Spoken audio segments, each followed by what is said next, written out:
cut my life into pieces. This is my last resort. Suffocation, no breathing. Don't give a fuck if I cut my own rating. This is my last resort.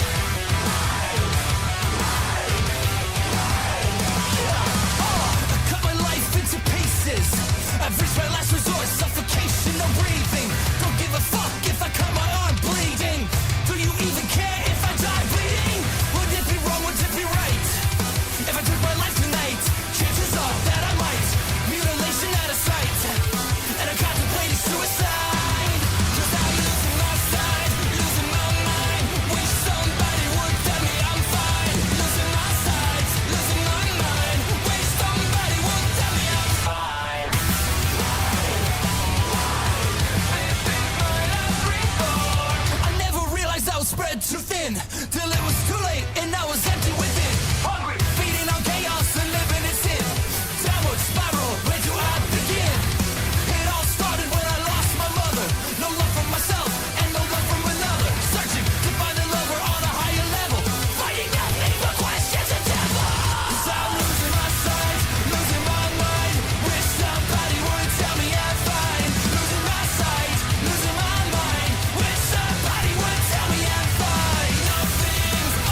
Hey, listen, man. I'm a man of my word, okay? I'm a man of my word, man.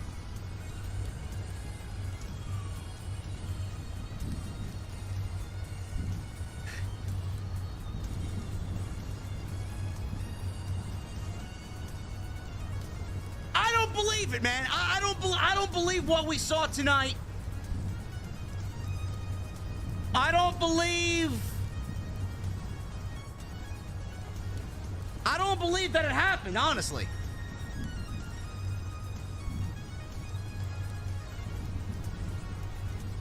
CM Punk did two things tonight, man. And yes, the rumors are true. The speculation was correct.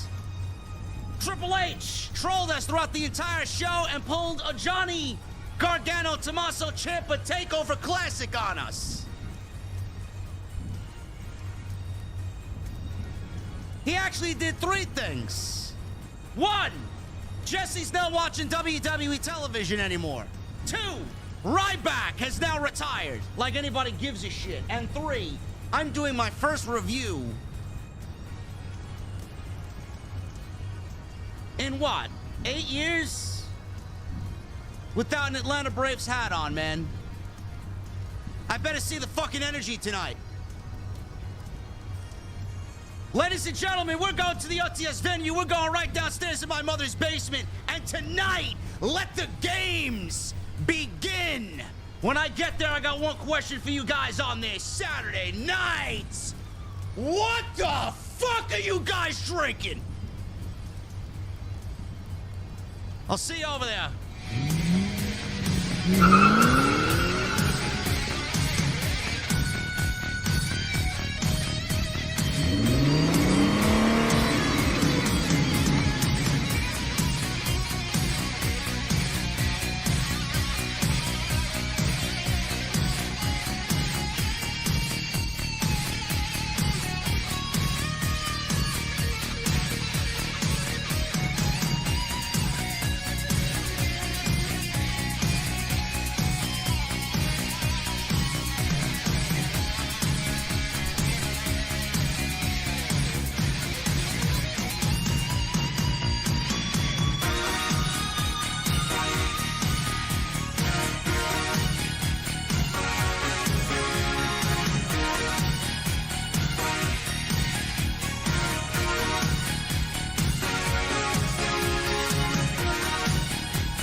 Why has Triple H been so successful?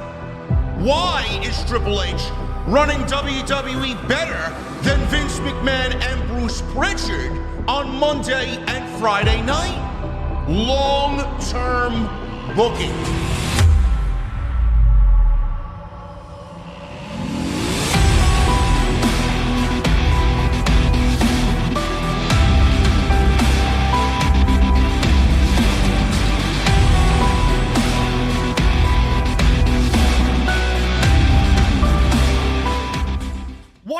Guys, thank you so very much for joining me right here on a monumental off the script. This is your WWE Survivor Series 2023 post show.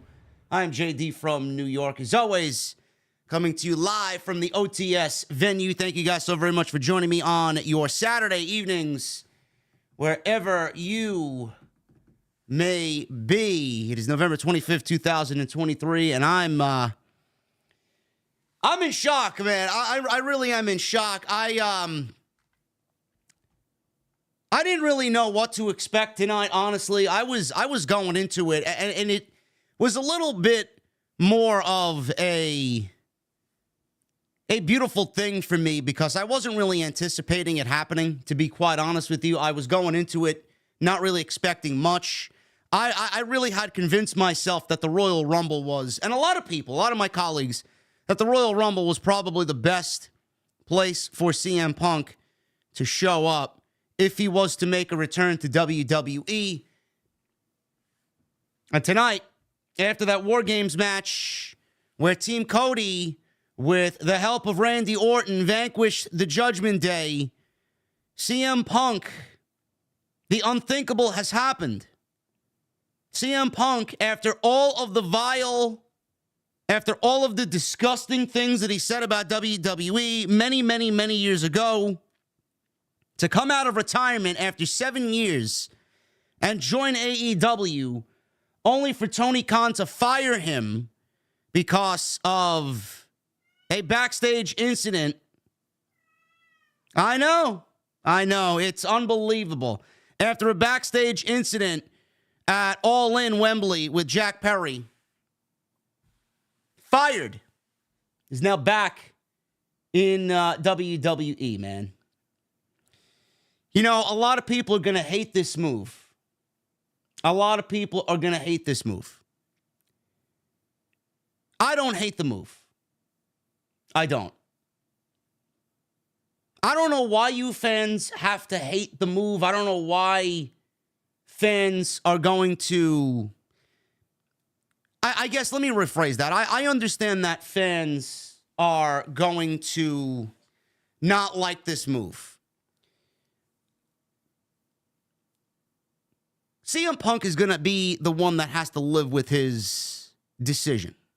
He's going to have to be the one to live with the decision that he's made. I don't run CM Punk's life. You don't run CM Punk's life.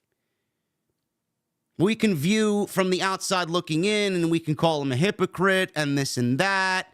We don't really know what's going on. We don't know how much money the man was offered. We don't know what the WWE promised him. We don't know how things are going to change. We don't know any of the backstage workings, who he spoke to, who he didn't speak to.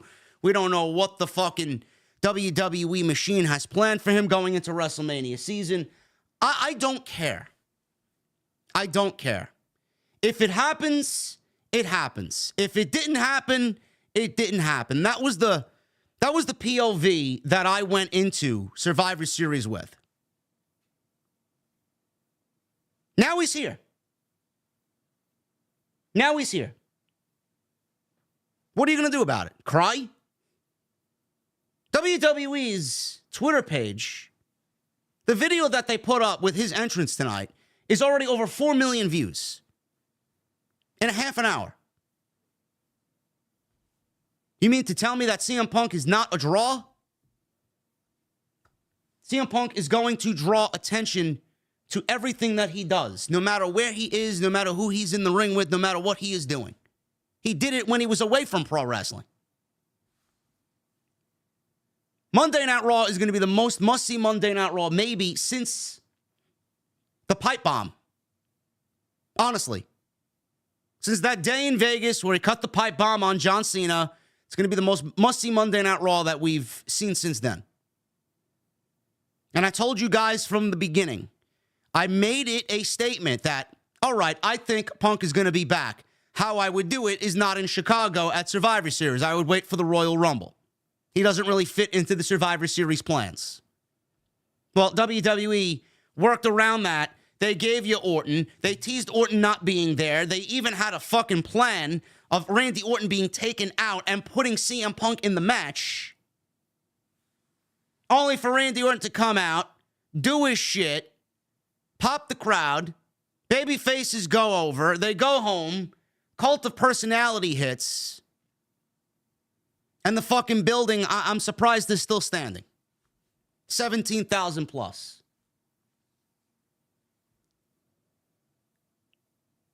CM Punk back in the WWE is only going to be a good thing, folks. Appreciate it. Seriously. You don't have to watch. You don't have to watch me. Yet I got 6,300 fucking people in here. Of course, the one fucking stream I do without a goddamn fucking hat on. 6,300 people in here. What the fuck does that say, man? If CM Punk didn't show up, I want to theoretically think about it this way. If CM Punk didn't show up, I'd be sitting here with, I don't know, 3,000, 3,500 people. CM Punk showed up, 6,500 people in the fucking shit. This is WrestleMania night one numbers that we're fucking reaching right now. You mean to tell me CM Punk is not eliciting excitement right now? You mean to tell me you're not excited about CM Punk back in WWE on Monday Night Raw with a live microphone in his hand on Monday, the first thing that you see? I know I am. I know I am. CM Punk has things that he has to work out. CM Punk wears his heart on his sleeve. CM Punk is an emotional human being. We all are. That's why I like him. He's an emotional human being. He wears his heart on his sleeve. You know what he is thinking in the moment that he's thinking. He doesn't hide his feelings. That's why a lot of people respect CM Punk. The people that are not going to respect CM Punk are the things that he said about this company 8 years ago, 9 years ago, and now he is back working for them. They all come back. They all come back. Hulk Hogan came back. The Ultimate Warrior came back. Bruno Sammartino came back. Sting.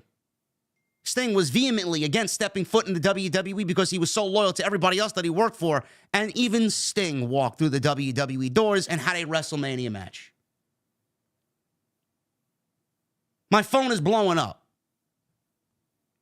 with people legitimately shaking in excitement because of this move tonight.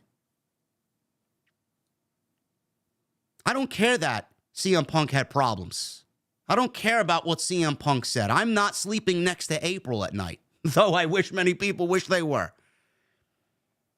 I'm not sleeping next to his wife at night. He is. I'm not having late night conversations with his wife. He is. I'm not coming home to Larry and having to explain, why I did this and why I did that. He has to do that. If you don't want to watch because CM Punk is back, then that is your choice not to watch the show. If you are a fan of CM Punk, you are over the moon excited about this. But whether you are a fan or you hate this move and have vowed to never watch WWE again, I'll tell you what, it's going to be your loss.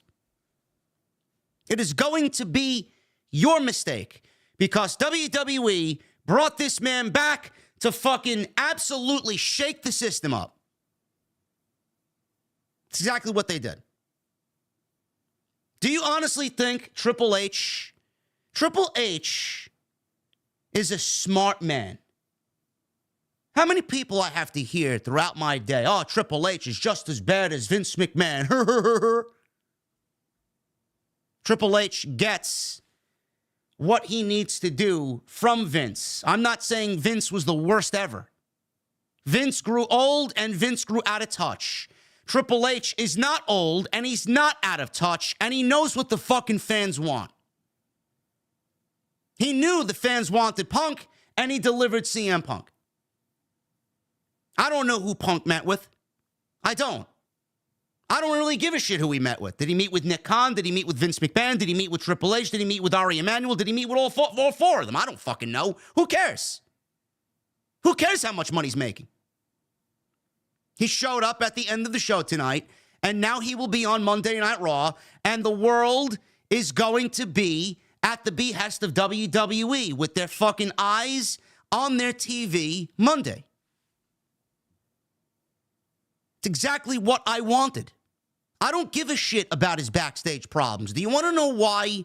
Because they are CM Punk's problems. That's CM Punk's problem to live with. I'm a YouTube content creator. So is everybody else in this space that does what I do. We look for CM Punk to be in the news. We look for CM Punk to cause a fucking chaos-ridden problem. We look for CM Punk to shake the system up. Because every time he does, it's always going to be something that people latch on to. How many people have been putting CM Punk in their titles for the last 3 weeks, 4 weeks, 5 weeks, 6 weeks, ever since he got fired from AEW? Those videos did better numbers than pay-per-view videos, than pay-per-view streams for a lot of people. A lot of people made some extra money this holiday season because of CM Punk and the news that he caused from August till now. I'm grateful for CM Punk being back. I know where my bread and butter is. I don't give a shit what problems he caused in the past. I don't give a shit what potential problems or red flags may occur now that he's back in WWE. The way that I look at it, do you think that CM Punk is going to do what he did in AEW now, the second time around in WWE? Do you genuinely think, with the way that WWE is managed, that they're going to allow him to do what he did in AEW? Do you genuinely think that CM Punk being back in WWE, he's going to run that locker room the way that he did AEW's locker room? No. I don't understand why people have it in their heads that, oh, CM Punk is going to do the same thing. Give him a couple of months and he'll be right back to being fired, pal. I don't understand you people. The big difference between WWE and AEW is that WWE manages like a professional company. AEW does not. WWE has leadership. AEW does not. That's not a knock on AEW because they produce great fucking television when they want to produce great fucking television. But at the end of the day, where does the leadership go? WWE. AEW doesn't have leadership. They still don't have leadership. I don't know when they will get leadership. The locker room does not want to be taught. The locker room is not going to sit down and listen to a crafty veteran like CM Punk or anybody else that wants to walk through that locker room to give them advice on what they need to do. CM Punk is walking into a locker room of professionals. He doesn't need to give anybody advice now. CM Punk is going to be working with people that are greater than him. CM Punk is going to be working with people that are on equal level to him now. He's going to be walking into a locker room full of old acquaintances and old friends that he needs to apologize to. He's not going to be walking into a locker room filled with Darbys and Jungle Boys and Sammy Guevaras who want to go fucking out there doing 630s, fucking killing themselves and breaking their neck every fucking night. Or in this case, what got him fired, getting thrown on real glass like Jack Perry and then having Jack Perry, fuck off, I'm going to do what I want to do. I don't need your advice. I'm sorry. I don't know why anybody cares about that. Why do you care about that? WWE's must-see value has just fucking gone through the roof now. SmackDown is incredibly vanilla. Monday Night Raw needed a fucking boost. It did. WWE television needed a boost. Now we're going to get it on Monday with CM Punk. I'm all for this move, and so should you. And again, you don't have to watch it. You don't have to sit there and watch what he says or watch what he does. But it's going to be your loss if you're going to take that road and make that decision for yourself. Honestly. I don't give a shit. I don't give a shit. I'm a fan at the end of the day. I'm going to stay in my lane for this one. I could sit here and preach, oh, he's a hypocrite, oh, he's made this decision, he's got to live with it, blah, blah, blah. I already see Ryan Satin like a fucking absolute fucking degenerate, low-life piece of shit. Oh, well, WWE wrote him back. This one didn't age well. Nobody gives a shit what you have to say, Satin. Nobody. You don't even cover pro wrestling anymore. Shut your fucking mouth. I'm glad that he's back. Is he a hypocrite? Sure. I could sit here until I'm blue in the face tell you he's a fucking hypocrite. Do I care?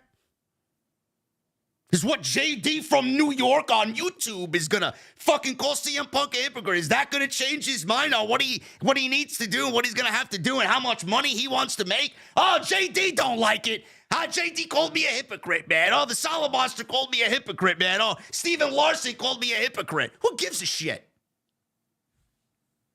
Who gives a shit?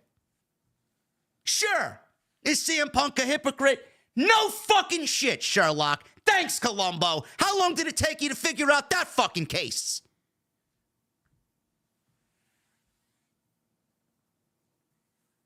CM Punk is best for business. He was best for business for AEW. The product has suffered ever since he left. I don't give a fuck what anybody says. Collision on most weeks is completely unwatchable. Doesn't have the same vibe anymore. I heard they put on a good show tonight. I'm looking forward to watching what happened in the Continental Classic. Heard Brody King and Eddie Kingston had a banger match. I'm going to watch it, but the show is not the same when CM Punk had left the company. Everything was just amplified when he was there. I don't give a shit what anybody says. Everything was better when he was there. Whether you like him or not. You don't think he's going to have the same effect here in WWE? What did you expect to happen? Did you really expect him to go to Impact? Where was he going to go? He's going to uproot his life. Yeah, let me leave Chicago and go live in Japan for fucking 6 months. No, it's not going to happen. No, he's not going to Japan. He's not going to MLW. He's not going to work the indies under a mask. He's not going to Impact. TNA, whatever the fuck they're calling themselves now. It was either WWE, or if he didn't show up tonight, the speculation would be, CM Punk is the devil. Until the Royal Rumble. And then the devil reveal would happen at World's End in December, and it wouldn't be Punk, and then the speculation would be, Punk is going to be in the Rumble.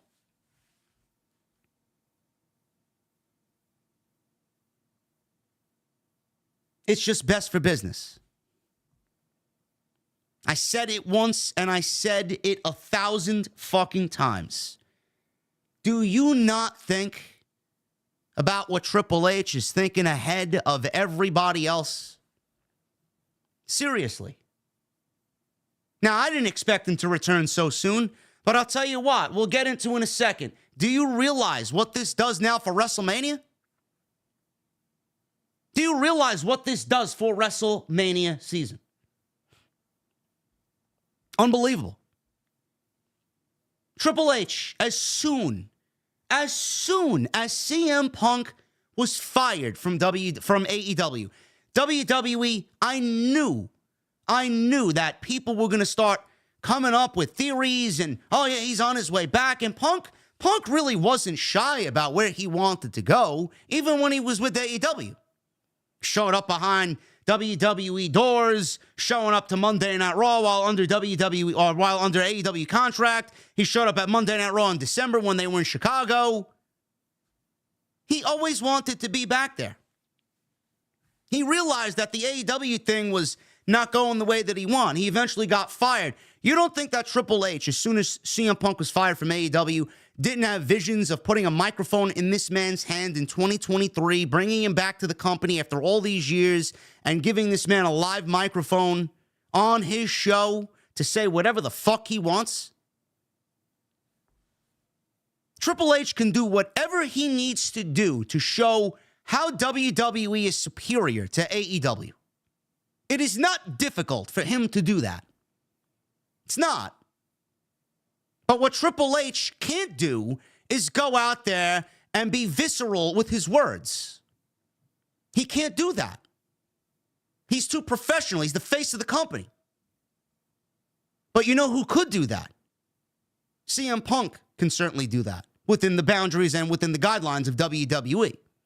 You don't think WWE is going to send this man out on Monday and the fucking world is going to burn down? You don't think this man is going to highlight where he was? You don't think this man is going to cry about how fucking unprofessional that other place was? And you're going to get meme after meme after meme about CM Punk being back in the WWE, putting down AEW on Monday Night Raw. Meanwhile, Triple H is going to be snickering like a little fucking schoolgirl in the back, rubbing his hands together like fucking some evil villain. Laughing his ass off. Whatever they can do to stomp their foot onto AEW's face, they will do it. Where Triple H can't do that, CM Punk will be able to do that. That in itself was an attractive, hey, we need to go get CM Punk in WWE. Now, this vastly changes WrestleMania season.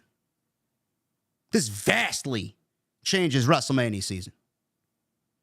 Big time. We were talking about Seth Rollins versus Gunther for the World Heavyweight Championship. I don't think that's fucking happening anymore. I don't. That is not happening at WrestleMania anymore. Gunther may be the Intercontinental Champion as long as Roman Reigns is holding the Universal Championship at this rate. CM Punk is already factored into a main event slot at WrestleMania against Seth Rollins. There's nobody else. What do you do with him? CM Punk versus Seth Rollins for the World Heavyweight Championship at WrestleMania. You don't mean to tell me you're not interested in that match? You're not interested in what those two men can create? After the things that Seth Rollins has said, and now this man that he spoke ill will of is now staring him in the face? You don't think that's great storytelling? You're not here for that. Seth Rollins versus CM Punk. Gunther now, honestly, in my opinion, has got a date with Brock Lesnar. Gunther versus Brock Lesnar.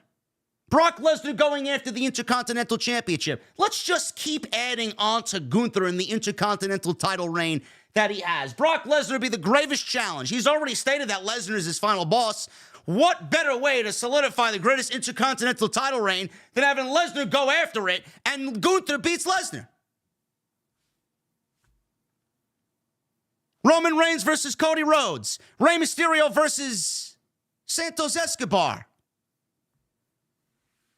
And whatever else you want to do. Jimmy versus Jey Uso. LA Knight versus Logan Paul. What else? What's next? Rhea Ripley versus Becky Lynch. Io versus Bayley. I don't know. Come up with something. I mean, WrestleMania season has just kind of transformed itself into something else on top of what we've already talked about.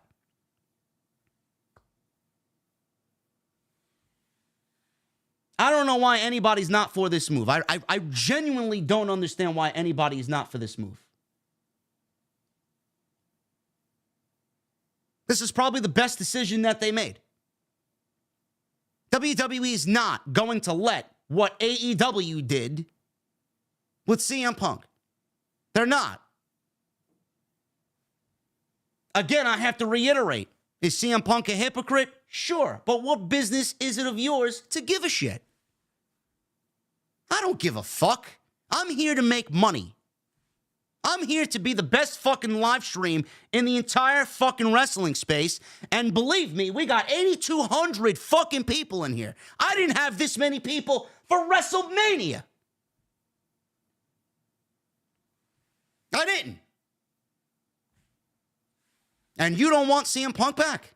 The fuck do you give a shit about what I have to say about CM Punk? If you're not a fan of CM Punk, you don't give a shit. But if you do give a shit about CM Punk and you want to hear other people talk about CM Punk because you're a fan of CM Punk, that's why you're here.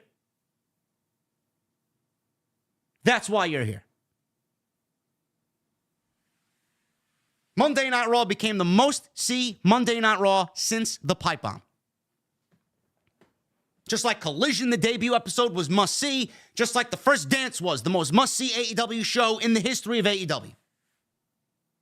CM Punk does that.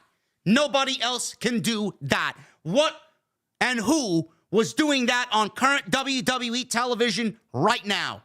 What? Tell me what? The bloodline is over. It's nearing the end. They weren't even on the fucking show tonight. LA Knight is fantastic, but he's not the type of caliber superstar that CM Punk is. Randy Orton's back. He'll inject a nice little boost to WWE television. He looks fucking unbelievable. Seth Rollins, great champion, but he's not must-see. You're not tuning into Monday Night Raw to see Seth Rollins. Cody Rhodes, love Cody Rhodes. But is Cody Rhodes, what he was doing on Monday Night Raw, is it fucking lighting the world on fire? No. Every week, it's Judgment Day versus this one, Judgment Day versus that one. It's the same fucking matches every week. Who on WWE television? Gunther's the best thing about WWE television right now. 100%. And they got him wrestling the fucking Miz tonight. Nobody on current WWE television is doing what CM Punk is doing right now. Look at the fucking views that the man brought in. Now, Raw's ratings are going to be a very telltale sign by the fucking geeks, because that's all they really view as metric. They drew a 1-5. Punk is not a draw. I'm sorry, I don't really base it on Monday Night Raw ratings going up against Monday Night Football. I don't base everything based on ratings. Sorry. I don't sit there until Alvarez reveals the ratings at 4:07 p.m. on a Tuesday. I don't do that. I got things to do. Things are going to change here. Things are going to change. And for the better. Get used to it. I can't wait to see what happens next. Seriously. Now, WWE teased Punk all night. They didn't fucking, I mean, I was at one point asking, if he's not showing up, first of all, where the fuck does he fit in? It's number one. He didn't fit in anywhere on this show. He's got no business with Judgment Day. Put him on a team with Cody and Seth Rollins. Maybe he can make something out of it and he can explain his way out of that one. But even if Randy Orton didn't show up tonight like they teased, WWE teased all night that Randy Orton was not there in the building. Meanwhile, his wife was sitting front row. We saw her on camera. She was on Instagram live streaming during the show.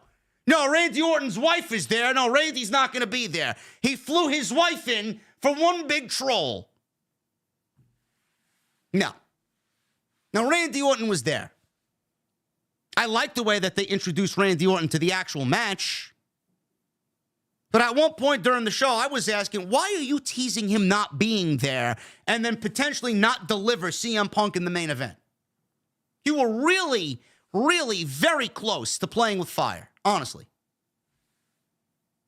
And WWE has a nature, they have a way about them where they love to troll their fans.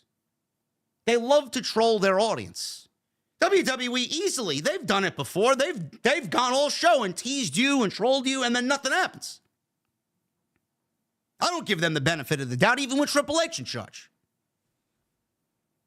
But there were reports. How likely and believable they were, I don't really know. If the fans asked for it, they would bring back CM Punk. Lo and behold, we got CM Punk back in WWE. But they were really close to playing with fire tonight if they didn't deliver CM Punk in some way, shape, or form.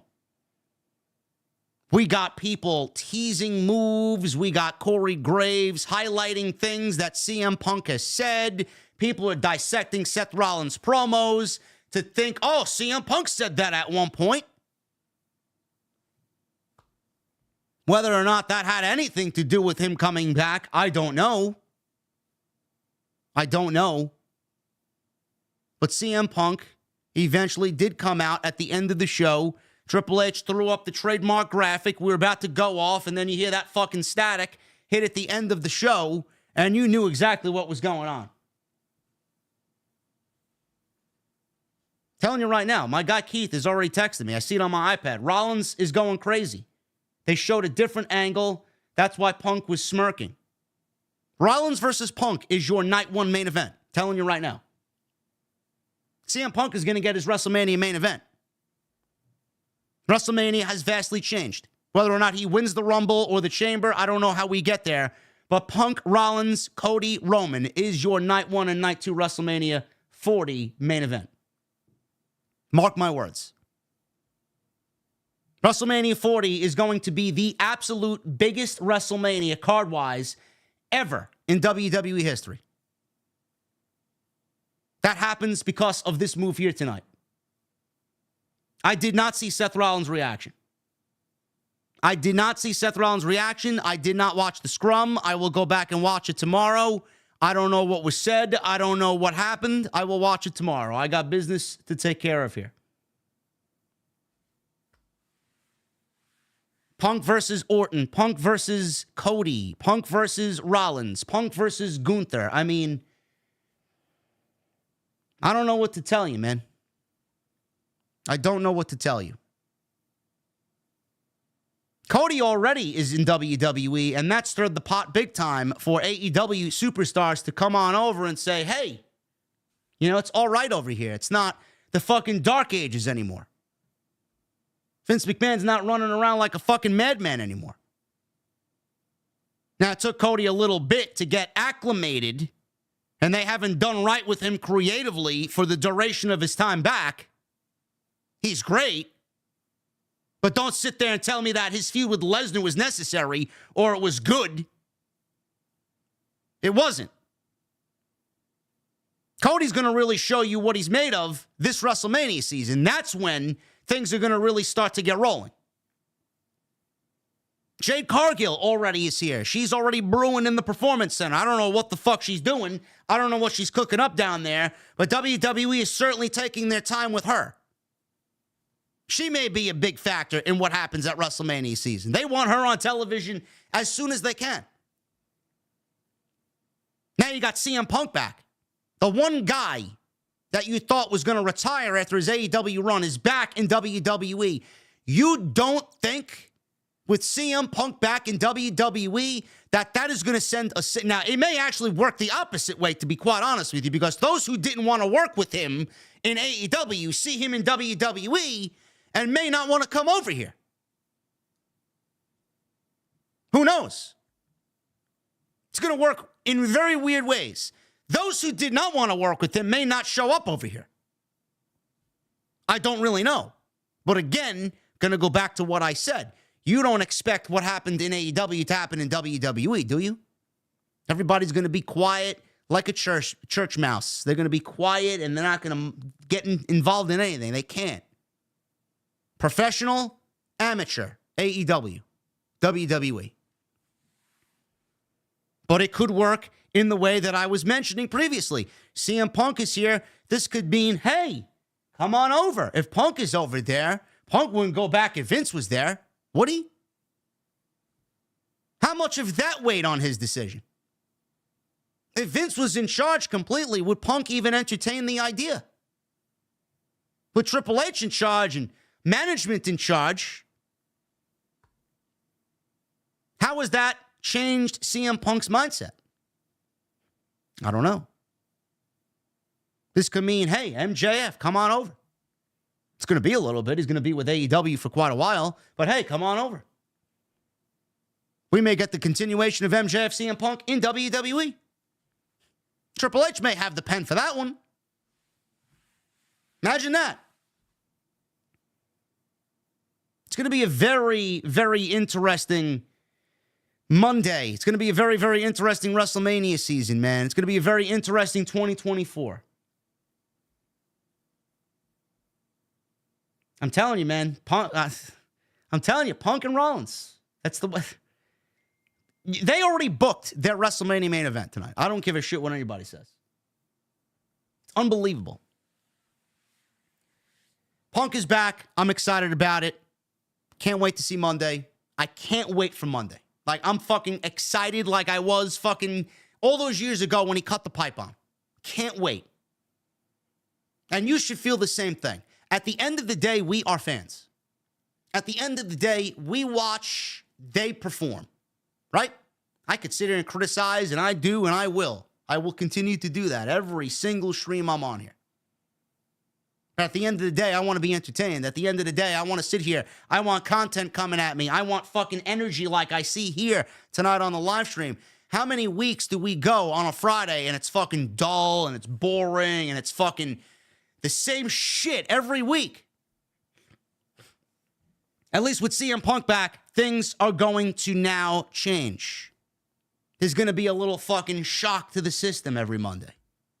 It's not going to change the show completely. He's not going to shock the system completely, but it's going to change. And that's what I'm here for. I get very bored when we go and do the formulaic and we go do the normal and the ordinary and, you know, the run-of-the-mill shit, Monday's going to have a different vibe to it. A different vibe to it. And I'm here for it. Honestly.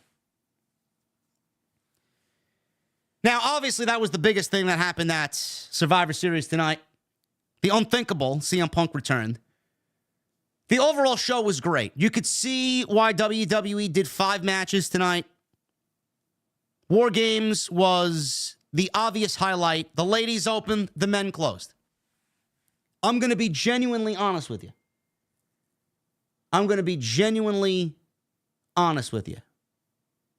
I hit 150,000. We just hit 150,000 subs tonight. My guy, Dr. Evil Genius, just texted me. We just hit 150,000 subs tonight. Unbelievable. You guys are fucking awesome, man. You guys are really...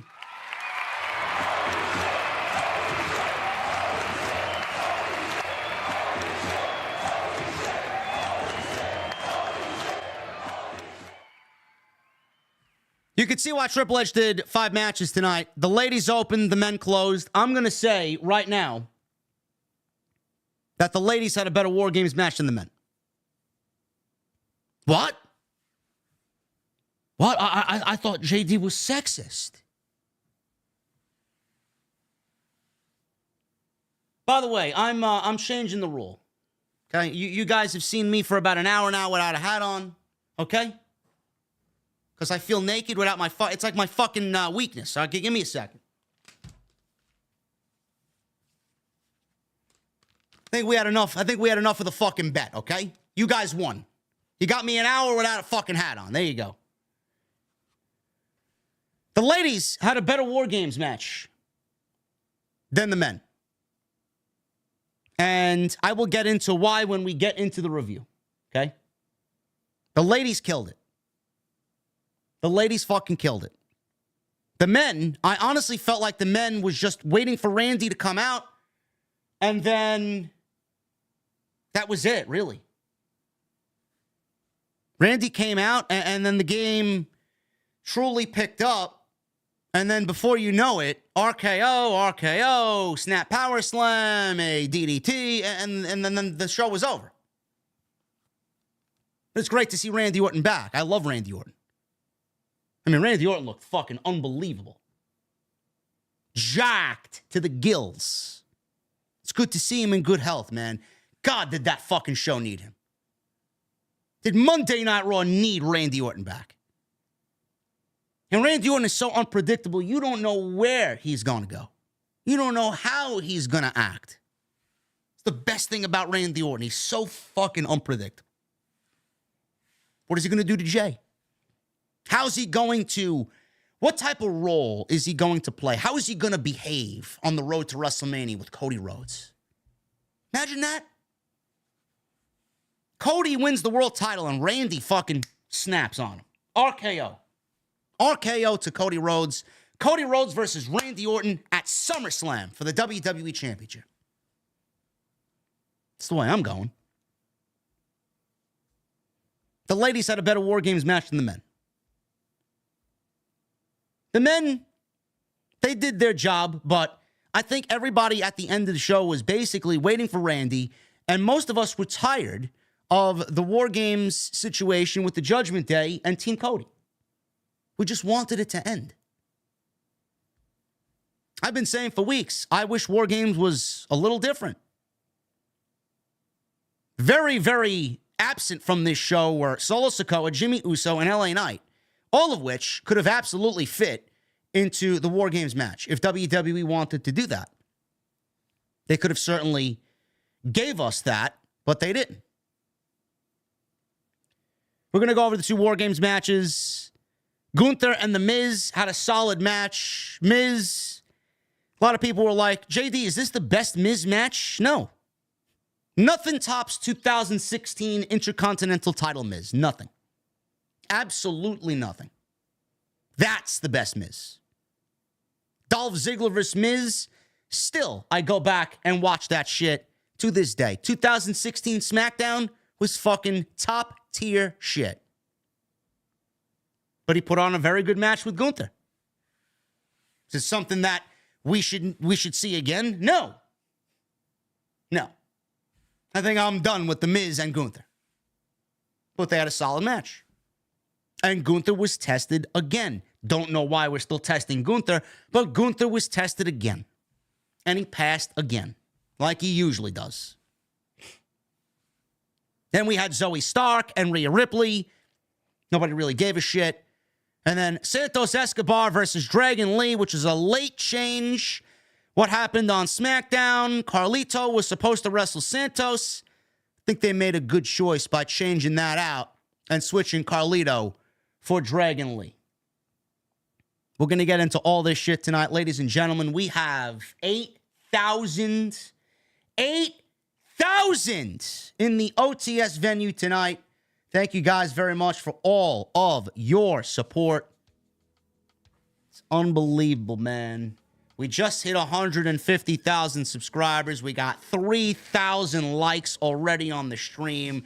The super chats are coming in so fucking hot, I can't even keep up with them. You guys are great, man. Thank you. Thank you. Thank you. Thank you. From the bottom of my heart, I said it on Thanksgiving Eve when we were live on Wednesday. Without you guys, I am not here.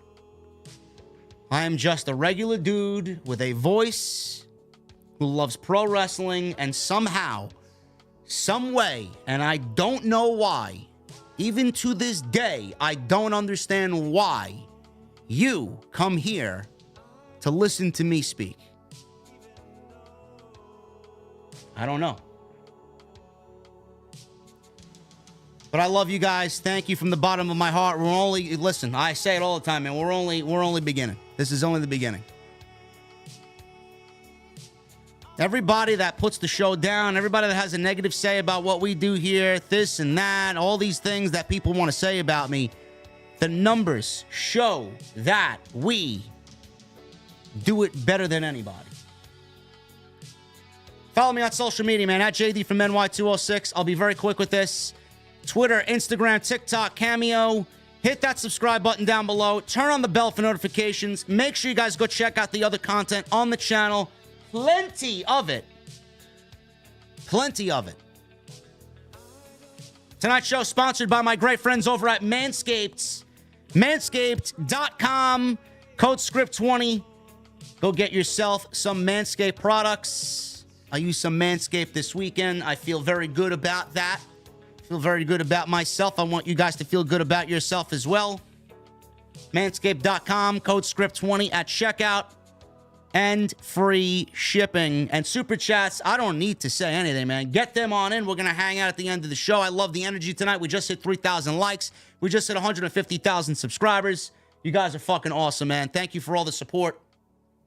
And let's get into the Survivor Series post-show, man. Oh, my goodness. We got the women's War Games to start things off. Bianca Belair, Becky Lynch, Charlotte Flair, and the one that stuck out like a sore thumb, Shotzi Blackheart. It's like, where's Waldo? Which one does not belong? Shotzi. I will say this, man. I was in Delaware yesterday all day visiting my mother. Went out to dinner, had a good time. Saw my brother Michael, who's getting married in December. And I watched SmackDown when we got back from dinner. And I saw that Shotzi promo. Oh my God, how awful that Shotzi promo was on SmackDown. I don't know why they continue to send her out there with this over-the-top psychotic gimmick. She's like the Joker. Oh my God, I'm so obsessed with getting back at Damage Control.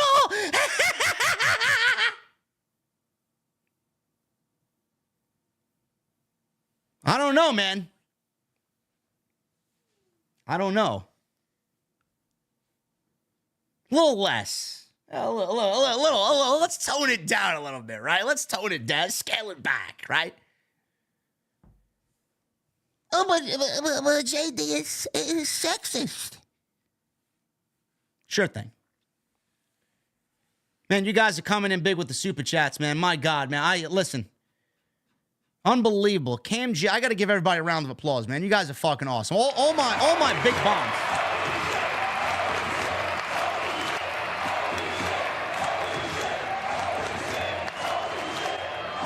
All my big bombs tonight, man. We got Phantom 67, Cam G. We got, who else? Phantom had 2. Unbelievable. Unbelievable, you guys. Nick Williams, Phantom. Jason Barker. Thank you guys very much, man. Thank you. I can't thank you guys enough. Bianca, Becky, Charlotte, Shotzi, Bayley, Asuka, Kairi Sane, and WWE Women's Champion Io Sky. Io Sky.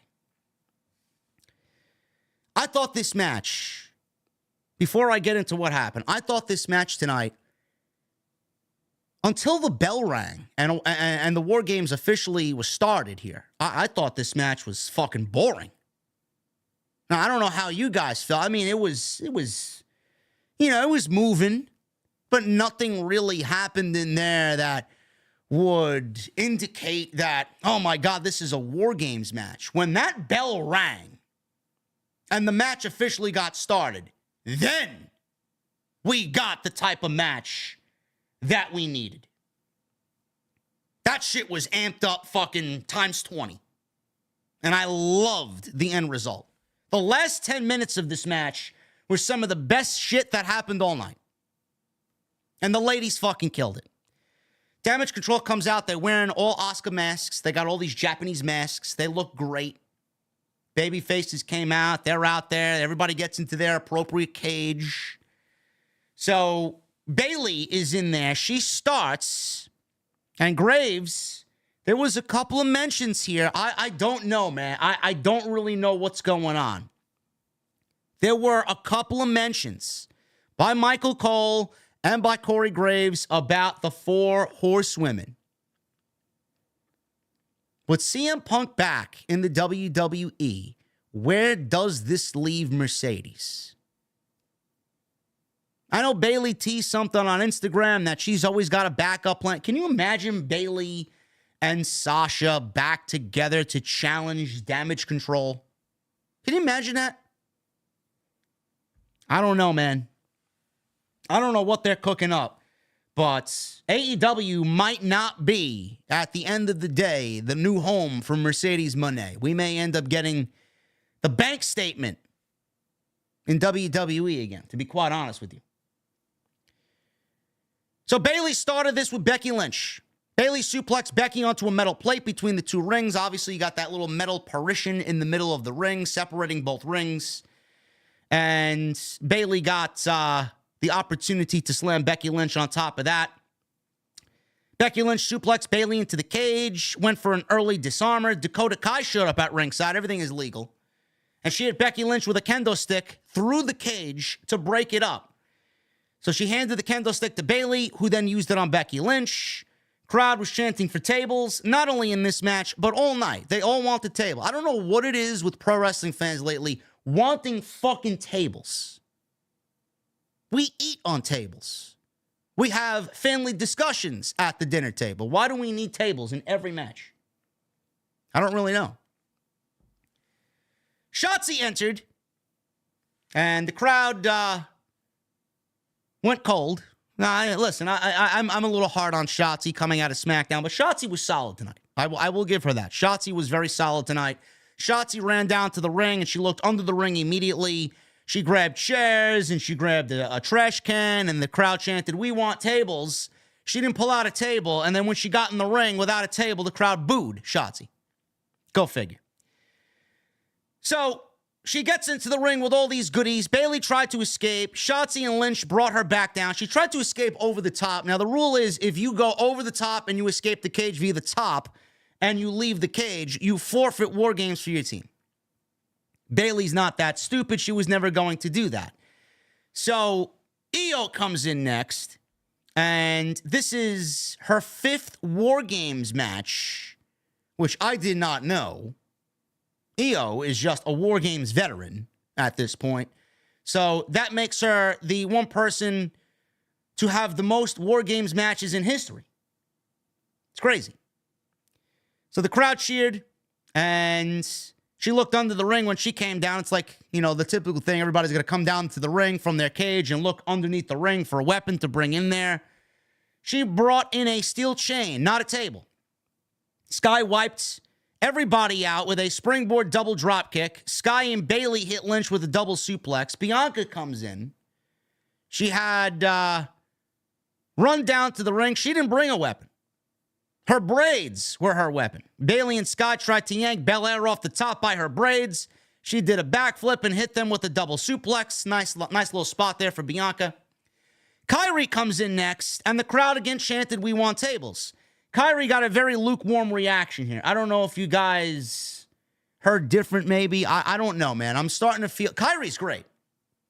Don't get me wrong, but I just feel the return of Kairi Sane hasn't really lit the world on fire. Maybe we will see something happen in the coming weeks, in the coming months, as this storyline progresses, but Kairi has kind of been lukewarm ever since she's come back to WWE. So Kairi entered, and the babyfaces were in control here. They had the numbers advantage, by the way. I forgot to mention that. The babyfaces had the numbers advantage.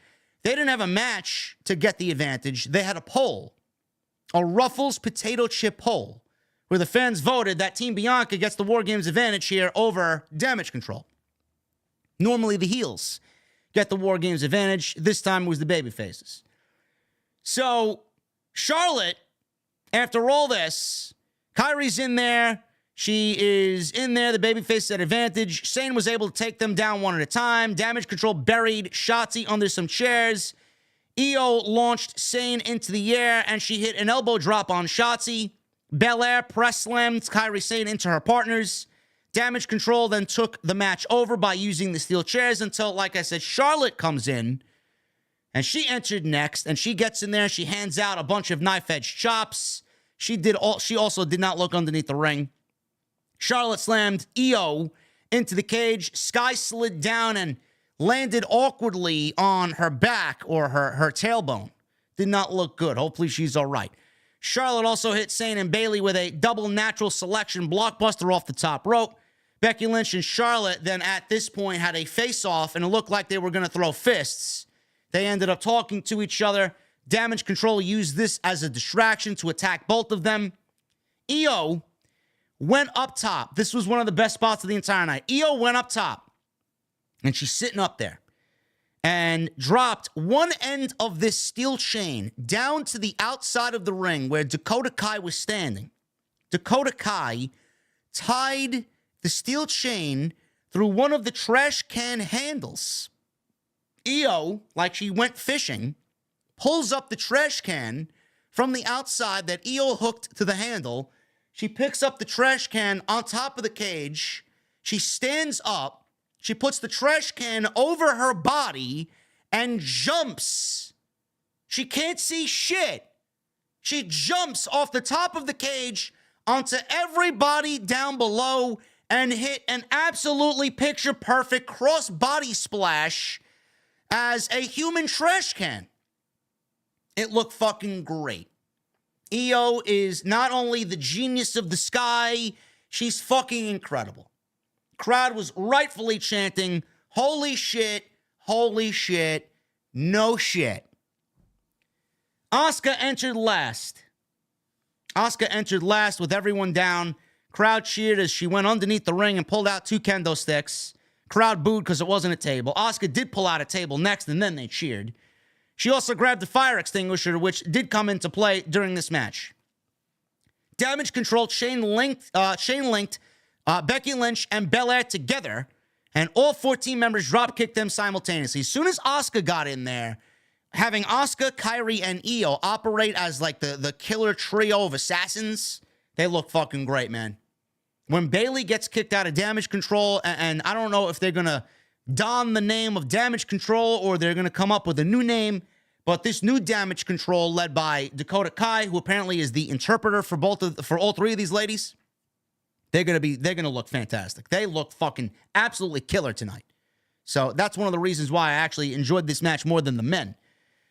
So Asuka's in there, and the match just completely switched gears to Damage Control. She blew mist in Shotzi's face, hit a missile dropkick on Lynch, who was inside of the trash can. Lynch and Belair powerbombed two of Damage Control out of the corner. Charlotte went up top, and this was the other big spot of the night in this match. She goes up top, and obviously we all knew what she was planning to do. So we got all 4 members of Damage Control down on the bottom of the ring. Charlotte's up top. She goes up top, and she hits a moonsault off the top onto all 4 members of Damage Control. Io caught the worst of it as Charlotte's legs and knees just bashed her face on the way down. Now, Charlotte does not land her moonsault gracefully at all. It is terrible in landing all the time. It looks great in execution, but man, is she just awful. One of the worst moonsaults, if not the worst moonsault in the history of the business, is Charlotte Flair. I don't know why she continues to do it. But on this night, she actually hit the moonsault. Most of it. Most of it. Normally, she doesn't hit any of it. Most of it she hit. So, soon as she got that, she went to go cover Bayley and gets a 2 count because the match has already begun. Charlotte and Becky Lynch did a double team move, and then they embraced in the middle of the ring, and they did a big hug, so they are on the same page. Becky Lynch really played this up. They got attacked from behind again, but managed to apply their submission, so we got a figure 8 and then a disarm her on 2 members of Damage Control. Kairi goes up top and went for the insane elbow while Becky had the disarm her applied, and Becky Lynch countered this by getting the feet up, and Bayley broke that up with a knee strike as well. So Bayley put Asuka on her shoulders. Keep in mind, Bayley was all over the place. As soon as Becky blocked the insane elbow, she went for a cover. Becky was covering Kairi, and Bayley broke up that cover, okay? Bayley broke up that cover. Belair put Asuka on her shoulders, and Shotzi hit a missile dropkick. Bayley broke up that attempted cover. So Bayley's all over the place. She's diving around like a fucking linebacker out there trying to save this fucking match. She started the match. She's breaking up pins. And that's not the end of it. They traded some moves. Belair sprayed the fire extinguisher in Asuka's face. Kairi killed Shotzi with the trash can lid, which looked fucking unreal. Charlotte went to spear Kairi Sane, but Bayley took the bullet for Kairi Sane and ate the spear instead. Shotzi hit Bayley with a senton off the top rope, and Bianca hit her with the KOD. Belair handed Bayley to Becky Lynch, who put her up top, slammed her with a manhandle slam through the table. 1, 2, 3, and Team Bianca gets the win here in War Games. So Becky Lynch and Charlotte were on the same page. They get their revenge on Damage Control, and Bayley was the MVP of this match.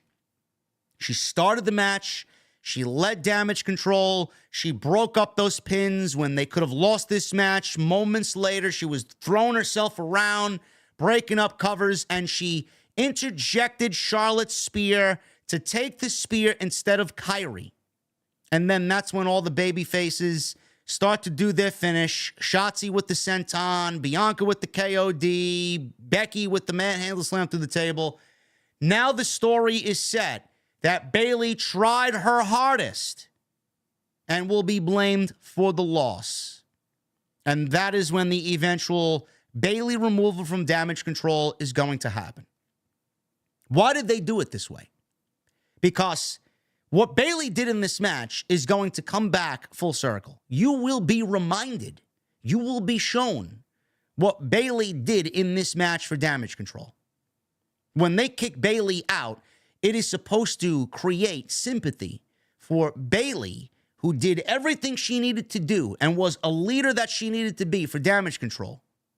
It will create sympathy when the eventual turn and Bayley gets kicked out of Damage Control kicks in. Bayley will be on her way to be a big baby face once again. And the sympathy card will be there. That's why they did what they did. Excellent story. Excellent way to end it. I love the execution of what happened in that last 10 minutes. Fucking great shit. The ladies took the risks off the top rope. Io is a fucking lunatic. Charlotte hit her moonsault. She looked great. Shotzi looked very good in this match. I'm not a big Shotzi fan. I think the character is unbelievably cringe. I think what they did is just fucking ridiculous to her. I loved NXT Shotzi. I do not love main roster Shotzi. But she looked very good in there. She didn't stumble. She didn't fuck up.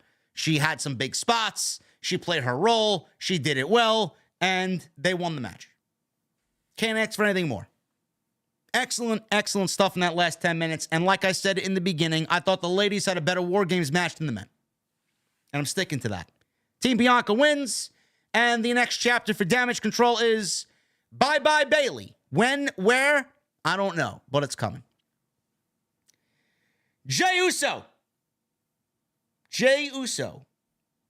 He was backstage with Sami Zayn. They embraced. Sami warned Jey that Randy Orton wasn't in the building yet. He wasn't in the building yet. Jey wasn't surprised.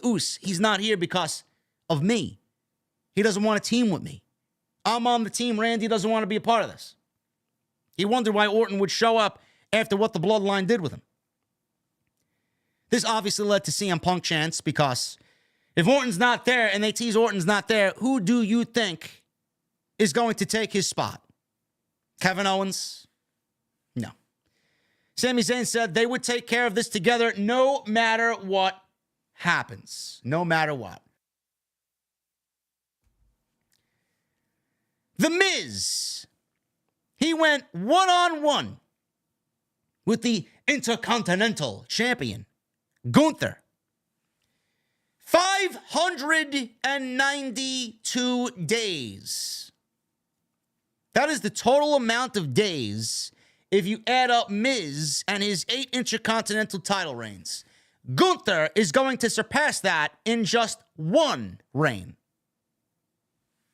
That's fucking incredible. Gunther is the best thing about WWE television, bar none. Bar none. I did not want to see this match. As soon as it was announced, I'm like, I don't really give a shit about it. I don't want to see it. I don't care about it. It's a fucking joke. It's a joke. But I said all those Mondays ago when it was leading to this and we kind of knew where they were going with this match tonight, I said it. You know what? I think it's a fucking joke. The Miz has some of the worst offense in the history of the business. You got Gunther, who's one of the best professional wrestlers on the planet, against The Miz, who's got the worst offense in the history of the business. I mean, he's gotten to a point where he's already used that tilt-a-whirl DDT, that tornado DDT, and ran it into the fucking ground. Okay, Miz, we get it. You can do a tornado DDT. Great. Great. You added another move to your soft move set. Awesome. But I said all those weeks ago, I'm going to give it a shot. Because low-key, Gunther doesn't have bad matches. Low-key, they will deliver a soft banger. It's exactly what they did. It's exactly what they did. It wasn't a banger, but it was a banger. It was a mid to low banger. Some great near falls. It went 12 minutes. Some hard-hitting offense from The Miz. Right? He needed to. Gunther showed how vicious he can be. 12 minutes. Some strong near falls. A believable finish to get the crowd. Unbelievable. How did Gunther kick out of that? What more can you ask for? What more can you ask for? Am I going to recap Rampage and Collision, says Jordan Builds. Why the fuck would I cover Collision and Rampage tonight during Survivor Series? Come on, man. You really want to stretch me that thin, huh? Nobody was watching Collision and nobody was watching Rampage. I'm sorry. We're all here for WWE Survivor Series. Sometimes AEW should just know when to take a step back. I'll catch it tomorrow. Doesn't need a review. Give me a break. enjoyed this for what it was. You could not ask for anything more. It went 12 minutes. That's all you needed. You got a couple of great near falls. That's all we needed. And we got a solid match between these two guys. Great. Now, why did Gunther get paired with The Miz? I know a lot of people tuning into this. I could give you an example. Jesse. Jesse tuned in. He doesn't watch weekly WWE television like I do. He knows, but he doesn't watch. So he's like, are we really getting this match? I'm going to flip over to Collision. What the fuck am I watching The Miz for? And Gunther? What is this, a joke? The thing is, WWE gave Gunther The Miz not because they're looking to test Gunther on his in-ring ability, not because they're looking for Gunther to like, hey man, we need to see what you can do as far as how you're going to work the crowd with The Miz. No. No, Gunther's already established himself as an MVP for WWE this year. The man's going to be a future world champion. No doubt about it. But the reason why they put Gunther with The Miz in this feud for Survivor Series is because up until this point, Gunther hasn't had anybody to really bounce off of back and forth on the microphone. Now, if there's one thing The Miz excels at, it's a promo. And they did it with LA Knight. LA Knight and The Miz was put together for a little bit as a test. If you can hang with The Miz on the microphone and then you can deliver a match and still get the crowd behind you, then we'll move forward with you. LA Knight passed that test. He did. Now the same thing with Gunther. Gunther, in my honest opinion, had a better promo than The Miz on Monday. Thought it was great. So not only did Gunther pass the test already because he's a great pro wrestler, if you told me that Gunther's the best pro wrestler in the world, I'm not going to argue with you. And now he beat Mike Mizanin on the stick on Monday during their face-to-face. Love it. By the way, I'm going to pretend to be Sean Ross Sapp. By the way, this is Afrin. Afrin, I have allergies. I'm a little under the weather. My voice is a little sore. So I'm going to pretend to be Sean Ross Sapp over here and just kind of go off camera and pretend like I'm doing something I shouldn't. There you go. I can't breathe. I'm sorry. And shout out to Sean. I don't mean that in a bad way. People got on his case because he went over here and did something and then whatever. Whatever. Anyway. Gunther. Number one Intercontinental Champion of all time. Miz chopped Gunther, which irritated him right at the start. Gunther dropped Miz with a chop, and Miz fought back with some strikes. He didn't have much effect on Gunther. However, Miz tripped Gunther while outside the ring and drove his leg onto the edge of the ring. Miz applied the Bret Hart figure four around the ring post, which I always used to love that spot. You know, Bret the Hitman Hart, I don't know if you guys remember. I think it was the 1995 Survivor Series where he tied Diesel's legs up with a microphone cord or a camera cord around the steel post in the main event of the 1995 Survivor Series and then applied the figure four leg lock on the ring post. That's when Diesel lost the title to Bret Hart, and then he snapped and he powerbombed a bunch of referees at the end of the match and powerbombed Bret and turned heel. Love it. Very, very underrated match, by the way. So he got the figure four around the ring post spot on Gunther. Miz tried a springboard move, but Gunther booted him out of the air, which looked vicious. Gunther took over and kept Miz at bay, cutting off his offense. Gunther was playing up to the crowd because the fans wanted Miz, and Gunther called them all weirdos. Miz managed to fight back. He targeted the leg with very, very weak offense. Absolutely weak offense. So Gunther sold for the Miz, and this is where a lot of the disgruntled fan base came in. Ugh. You got to have someone like Gunther who is as legit as they come selling for Mike Mizanin. Great. So he sold for the Miz, and he continued to use those fucking stupid kicks. And this time to Gunther's chest. He takes Gunther down. Miz followed with his tornado DDT. He goes for a cover. He pops the crowd. He gets a 2 count. Gunther countered a skull-crushing finale and hit a drop kick and then a power bomb on Miz for a 2 count. Gunther he applied a sleeper, and Miz accidentally, on purpose, yanked the turnbuckle pad off of the corner post. Miz kicked Gunther in the nuts because the referee put the pad back on the turnbuckle, and he kicked Gunther below the belt again, twice. So 2 low blows behind the referee's back because of this turnbuckle pad. He delivers the skull-crushing finale and gets a 2 9/10. And the crowd went crazy for this near fall. I started laughing. They showed camera shots of people. Oh my God! I don't believe he kicked out. Did anybody really anticipate The Miz to beat Gunther with the skull-crushing finale tonight? I'm just sitting there. I'm eating my fucking fruit salad for dessert tonight. And I'm like, okay. Can we get the fucking missile drop kick and then Gunther's power bomb and end this fucking shit already? It's a nice near fall. It was a very good near fall. Crowd bought into the potential title change here for the title. Gunther clotheslined Miz, went off the top rope, splashed his back. It didn't look like the best Gunther big splash off the top rope, but Corey Graves tried to sell the knees and the leg, kind of giving out on Gunther. Applied a Boston Crab. Gunther transitioned into the Lion Tamer, and The Miz tapped out. He didn't even win with the powerbomb. This is what I love about Gunther. He can win in a variety of ways. Boston Crab? Sure. Powerbomb? Sure. Lion Tamer? Sure. Big splash off the top? Sure. The Lariat? Sure. He's ended everybody with all those moves at some point.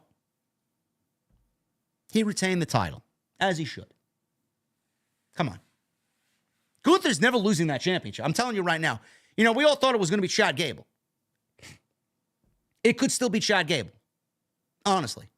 I'd love it to be Chad Gable. I would love if Gunther was the one to actually drop the title to somebody like Chad Gable. But with CM Punk back in the WWE, things for WrestleMania have vastly changed now. Do we need the IC title on Gunther to get a match with Brock Lesnar? No. We don't.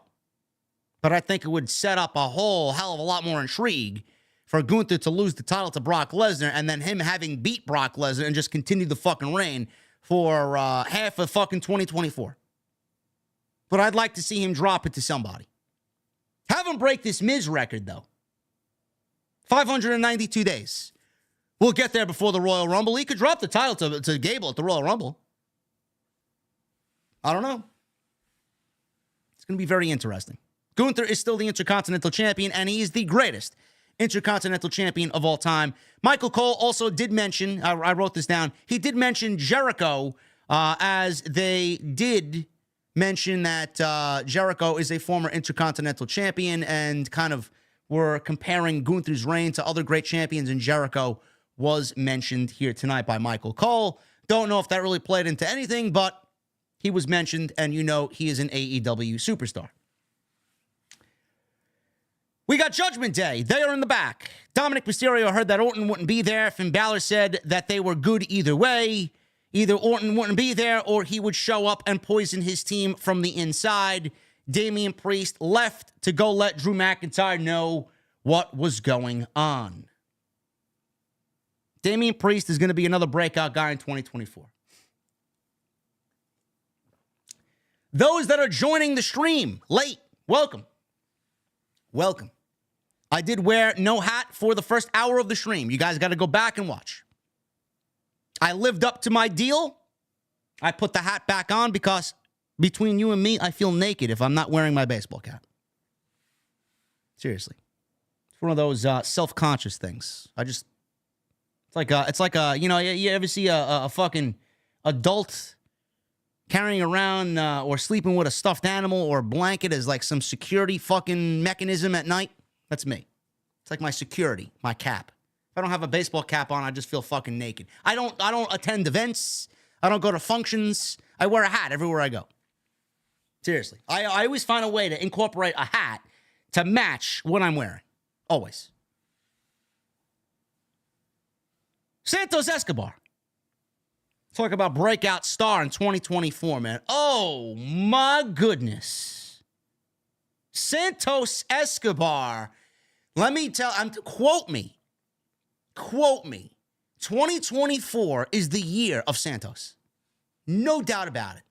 Did you see his promo a couple weeks ago on SmackDown? Did you see his beatdown of Carlito on SmackDown this week on Friday? Did you see the way he came out exuding just fucking hatred and just machismo tonight? We got that Santos back from Black and Gold, baby. We got Santos Escobar back the way we need him, man. He is fucking phenomenal. Phenomenal. Oh, well, Santos is boring. Sure he is. This guy is going to be the next big thing in WWE. Absolutely. I can't wait I'm here for it. He's going to create Lucha Libre in his own image. Seriously. Can't wait to see it. He went one-on-one with Dragon Lee tonight. I'm going to be very honest with you guys.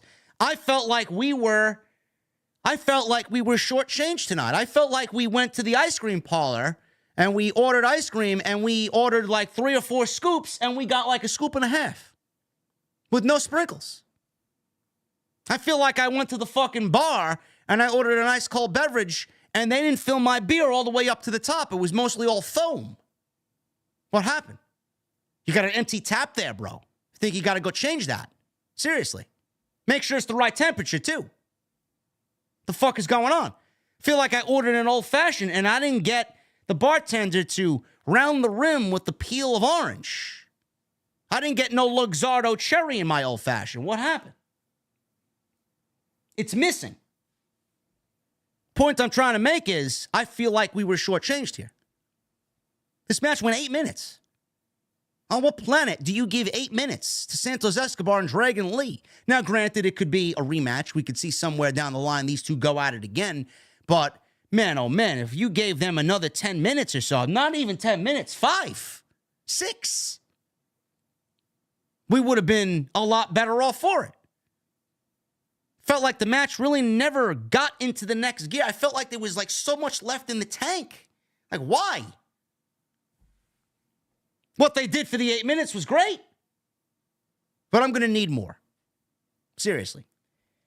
Now, I know a lot of you are probably looking at this and saying, well, who the fuck wins here? Well, Santos can't lose. I'll tell you that right now. But you could probably say the same thing about Dragon Lee. Dragon Lee can't lose. How's Dragon Lee going to lose when WWE and Triple H have already strapped the rocket to him and he's on his way somewhere to Pluto? Dragon Lee is going to be a major deal in WWE. Who wins here? Now, I figured Santos would win with help from some new stablemates. So at least you protect Dragon Lee. No, they didn't do any of that shit. They went right for the kill. Dragon Lee loses clean. I'll get into what I think in a second, but I thought what they did for 8 minutes was fucking good. But it was more like a SmackDown match than it was a TV or a pay-per-view match. It was more of a TV match than it was a PLE match. So Escobar was in control right from the bell. Dragon Lee leapt over the top, brought Escobar down with a Hurricane Rana to the outside. He followed with a big flip dive to the outside. This is very fundamental. It's becoming very fundamental, Dragon Lee. I got a comment on Twitter, and I absolutely agree with this comment 100% because I'm thinking the same thing about Dragon Lee. And I love Dragon Lee. Don't get me wrong, but I'm saying this to you guys so that you are aware next time you watch it because this is what I see. Dragon Lee is becoming a little too formulaic already in WWE. Dragon Lee was very unpredictable. I get that you're not going to wrestle that unpredictable lucha libre, I'm going to go out there and try to fucking kill myself every single night type of style in WWE. They want him to be on 1 or 2, 3 big moves, do what you got to do, showcase your athleticism, get in, get out, and have your head still intact with your fucking body. But at the same time, if you neuter Dragon Lee, and you have him become a WWE superstar who does the same thing over and over and over again in every match, how likely are you going to find him exciting? He's relatively new right now. You should be sending Dragon Lee out there to wrestle like we know Dragon Lee can. You should be sending Dragon Lee out there to be as unpredictable as we know Dragon Lee can. I want to see different things from someone like Dragon Lee. Don't change what he did so dramatically to a point where we now know already where he does his spots and when they are going to come. It's not what I want to watch. Honestly. You should let him go out there and kind of assert himself the way we know of him. Stop telling him what to be and just let him be. At some point, if you need to make changes, then make the appropriate changes. But don't take things away from him to give him the WWE style already. Because he's already becoming just like everybody else. I don't like that. Maybe I'm wrong. I don't know. Dragon Lee followed with a big flip dive, which is very fundamental of Dragon Lee. Lee went to the top, but Escobar met him and brought him down with a Hurricane Rana. Then Escobar starts ripping aggressively at the mask of Dragon Lee, and the crowd was chanting asshole at Santos. Love it. Absolutely loved it. Dragon Lee came back. He got angry. Double foot stomp as Santos at one point was in the corner, trapped in a tree of woe. He tried to pull himself up in the corner. Escobar dropped him with a super kick. They traded knee strikes before Dragon Lee showed off his strength and hit a big sit-out powerbomb. What I mean by that is he almost dropped Santos in the powerbomb and then muscled him up and then sit-out powerbomb. Gets a 2 count. Dragon Lee, he went for something, but Escobar counted into a Canadian destroyer, a phantom driver, and that was it. That was it. 1, 2, 3, and Santos gets the clean victory. 8 minutes. And like I said, Santos needed to win and Dragon Lee needed to win. They gave Santos the clean win, and Dragon Lee, he's not buried by any means, but WWE's just getting the ball rolling with Dragon Lee. I was thinking maybe a distraction finish. Now, what I mean by that is Angel Garza and Humberto Carrillo have been teasing an alliance of some sort with Santos Escobar. Whether or not that's going to be the plan, I don't know. Where Cruz del Toro and Joaquin Wilde, his old members of Legado, fit in, I don't know. But WWE is doing something. They got the wheels in motion. We know Santos is not going to be by himself. Now, he can win matches by himself because he's that fucking good. But we know Santos is going to get his boys together. Or 2 guys. I know. Mom, now my cat's going to start crying. I know. I love Santos Escobar as well. I'm a big Angel Garza fan, too. I honestly think if they pair Santos with Garza and Humberto Carrillo, that we may get Garza, Carrillo, and Santos. And maybe there was a rumor as well, I read, that Elektra Lopez may actually end up joining Santos as the female on his side to Ray Dragon Lee, Humberto, or not Humberto, Ray Dragon Lee, Joaquin, and Cruz del Toro with Zelina Vega on that side. I don't know. We may get some faction warfare working out here. It's very interesting, but Santos and Ray is where they're going. They're leading to Ray and Santos at WrestleMania, and I can't wait for that. And Santos, when he beats Rey Mysterio, he will be the new face of Lucha Libre in WWE. Can't wait. This heel turn is absolutely working its magic. You could see the effect of him being paired with Ray, what it's having now in the aftermath of the breakup. Everything is working according to plan. Everything. This match could have still went another 4, 5, 6 minutes. Easy. We got an LA Knight Slim Jim commercial where he was taking a bite out of the Slim Jim, and it looked like they were at a high school prom, and the teachers were scolding the students for having their cell phones. LA Knight shows up in the Slim Jim mobile, and the teacher starts yelling at LA Knight for eating Slim Jims. No, no, no, no. And then he yells out, yeah! Take a bite out of Slim Jim. Yeah! It's good LA Knight's getting some shine, man. It's good LA Knight is getting some exposure. Xavier Woods and Kofi Kingston then arrived in the arena with the Slim Jim car. They honked their horn to the New Date chant, and the crowd sang along Woods and Kingston, they were eating Slim Jims and they were just happy to be there. Great. Yeah. Rhea Ripley. She defeated Zoe Stark to retain the WWE Women's World Championship. This match went 9 minutes and probably the worst match of the entire night. Don't mean that in any disrespectful way to Rhea Ripley and Zoe Stark, because I think Rhea Ripley's fantastic and I think Zoe Stark is a great pro wrestler. But nobody gave a shit about this match whatsoever. The quietest the crowd was all night was for this match. Not Rhea Ripley. They love Rhea Ripley. The more Rhea Ripley, the better. But nobody cared. Nobody cared. Yeah, imagine LA Knight. Imagine LA Knight. Speaking of LA Knight, they put him in the main event of Crown Jewel against the biggest name in the business right now, Roman Reigns, for the biggest prize in the industry, right? The WWE Undisputed Universal Heavyweight Championship. And then they don't have a spot for LA Knight, but a fucking Slim Jim commercial at Survivor Series. Couldn't be me, bro. Couldn't be me. This match went 9 minutes, and if I told you I gave a shit, I'd be lying. The work wasn't bad. The work wasn't perfect, but it was good. Sloppy at parts. There was a huge botch that scared the shit out of everybody, but, you know, that goes without saying. But the match was okay. Is Zoe more over for it? No, she's not. Nobody will remember this on this night. Nobody. Is Zoe going to be a future women's champion? I don't know. I know WWE's high on her, but she's got no fucking character.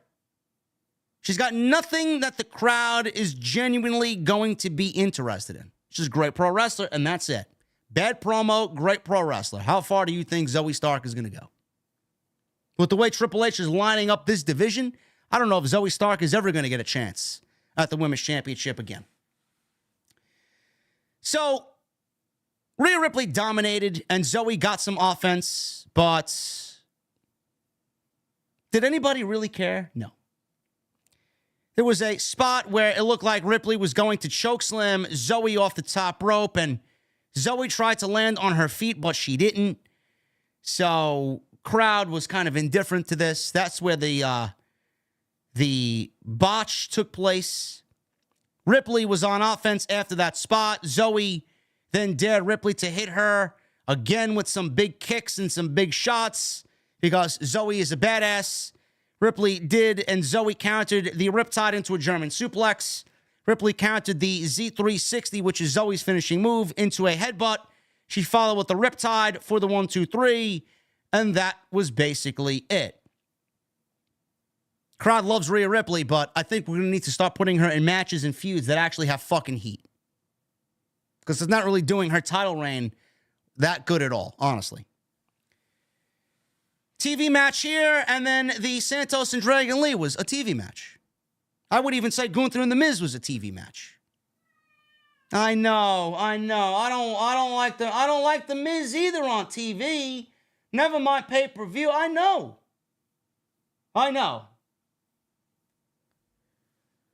So a lot of TV matches here outside War Games. Triple H, what are we doing, bro? What are we doing? Cody Rhodes.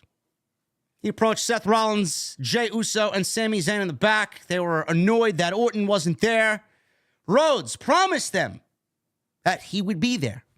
Rollins and Jey Uso weren't so sure.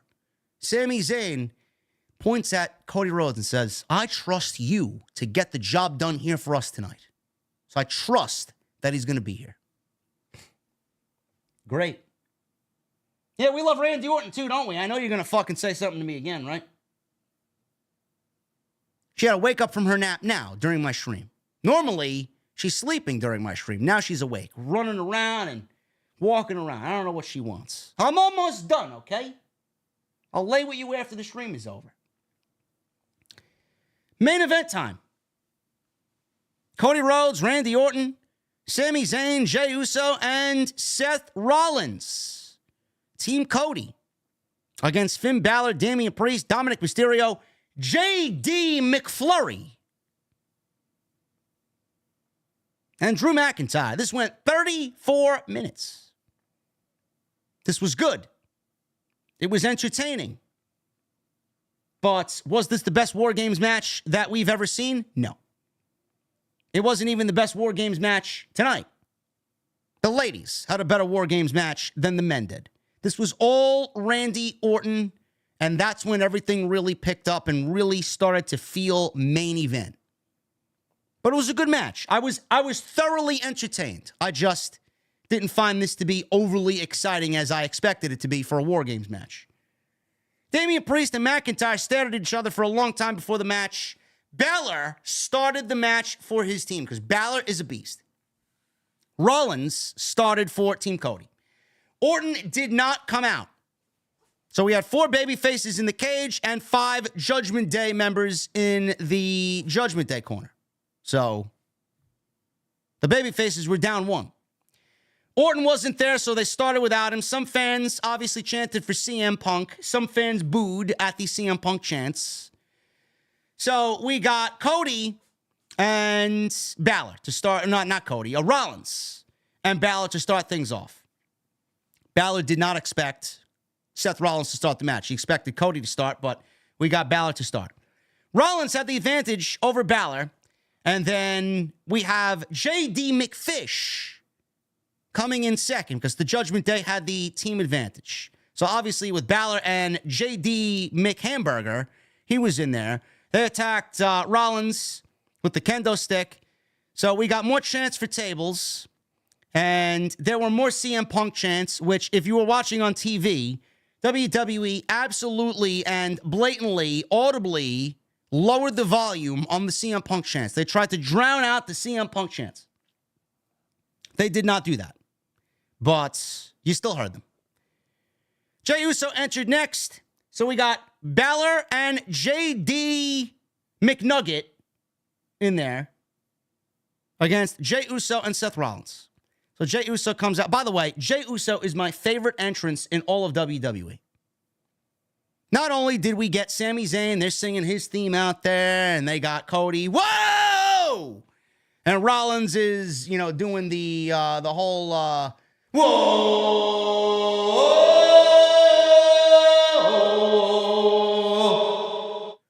Jey Uso's up there doing the fucking thing on top of the goddamn cage. It's a great fucking sight, man. Jey Uso has transformed himself into a legit superstar by moving over to Monday Night Raw. So we got Jey in there, yeet, with Rollins, Balor, and JD McLovin. So Jey, he wasn't doing too well. McDonagh hit him with a standing Spanish fly. Rollins and Jey worked together. They regained the advantage. So McIntyre wanted to come out next because Jey Uso was in the match and he needed to get his hands on Jey Uso. The deal was Rhea Ripley enlisted him for Judgment Day, and Rhea Ripley gave McIntyre what he wanted. Jey Uso in a cage. Damian Priest says, listen, I'm going to take care of it. Stick to the plan. McIntyre's like, what? Did the plan change? Stick to the plan. Pats McIntyre on the chest. He leaves the cage. He goes in there next. He's walking down the aisle like he's the fucking leader of Judgment Day. It's Damian Priest. So Rollins and Jey fought off the numbers here. Priest used a metal baton. He gave the advantage back to Judgment Day. More CM Punk chants here. Everybody wanted CM Punk because Orton wasn't out there. Sami Zayn came out next. And JD McFish tried to attack with the kendo stick, but Zayn grabbed it and used it on him instead. So Zayn slammed the door on Balor's face. Zayn walked up the crowd. He grabbed a table. Everybody loves their tables, man.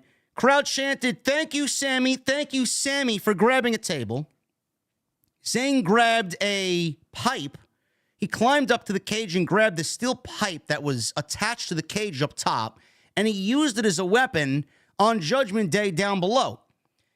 Buzzer goes off, and McIntyre finally comes out. This guy, at this point, seething mad.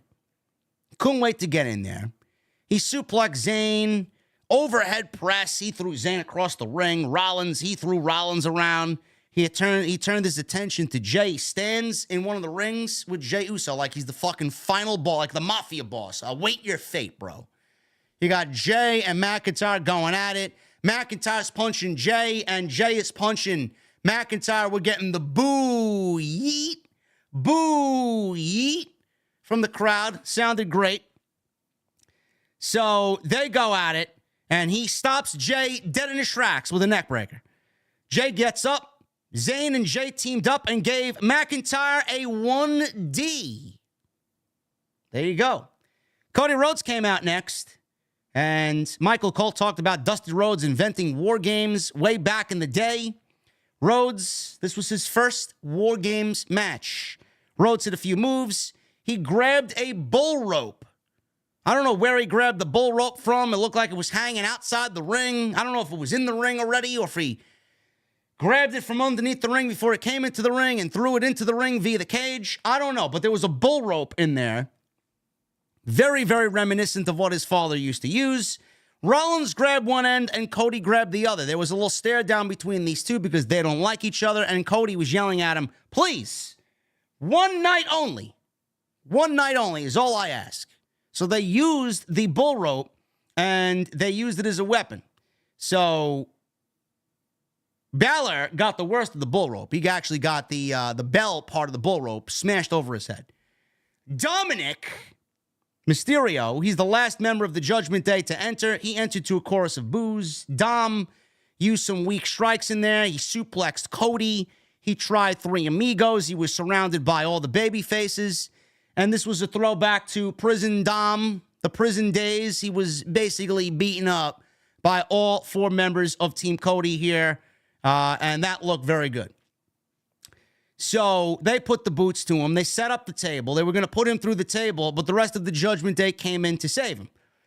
There were chants for Randy at this point, chants for Randy, and then there was CM Punk chants. It was all over the fucking place.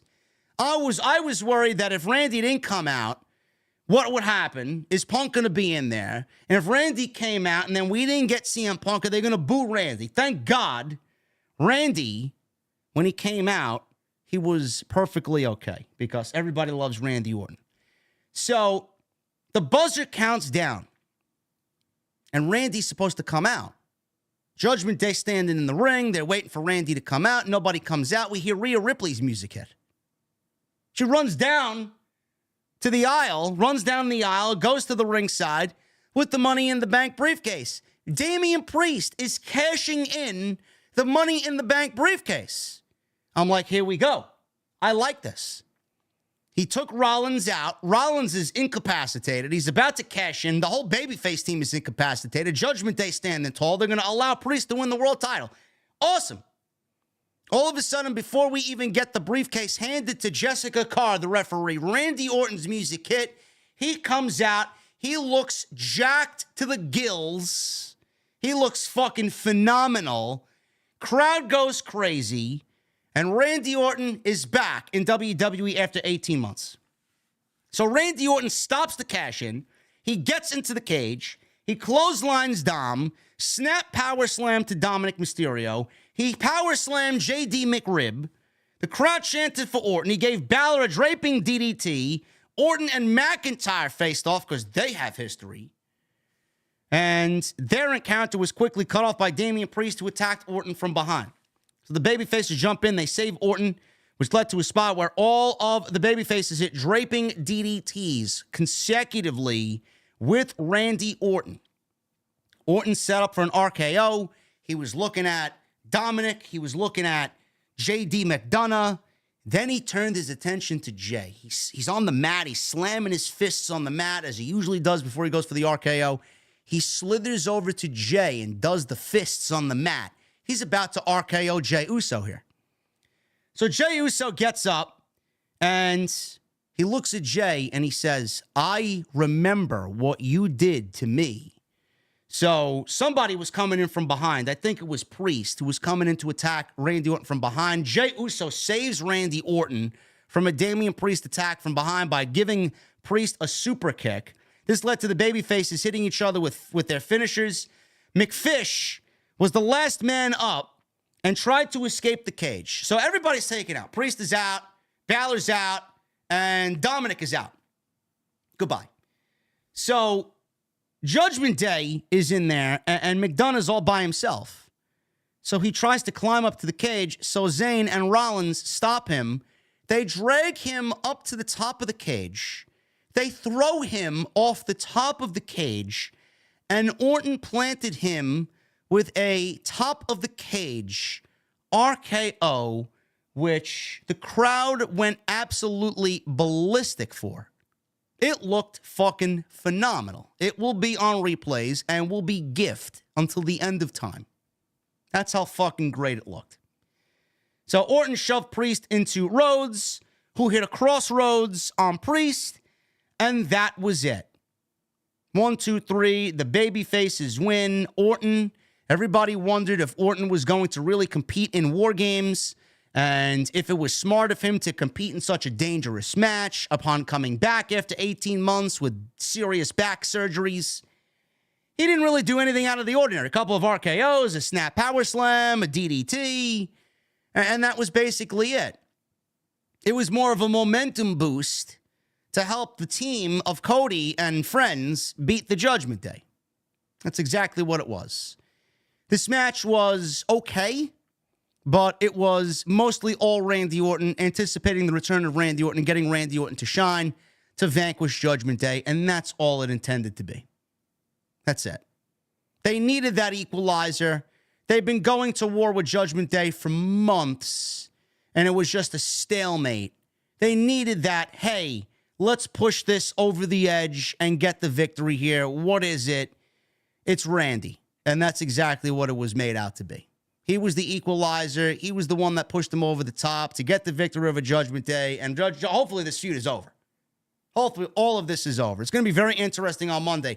What Randy and Cody have to say to each other, what Randy has to say to Jay, what Rollins has to say to Cody, what CM Punk is doing coming back now, what he's going to say. I mean, Monday Night Raw, I told you in the beginning about 3 different times. Monday Night Raw on Monday is going to be the most must-see show possibly in wrestling all year. Seriously. That's how big that Monday Night Raw is going to be. So the good guys posed together. The show ended. Or we thought it did.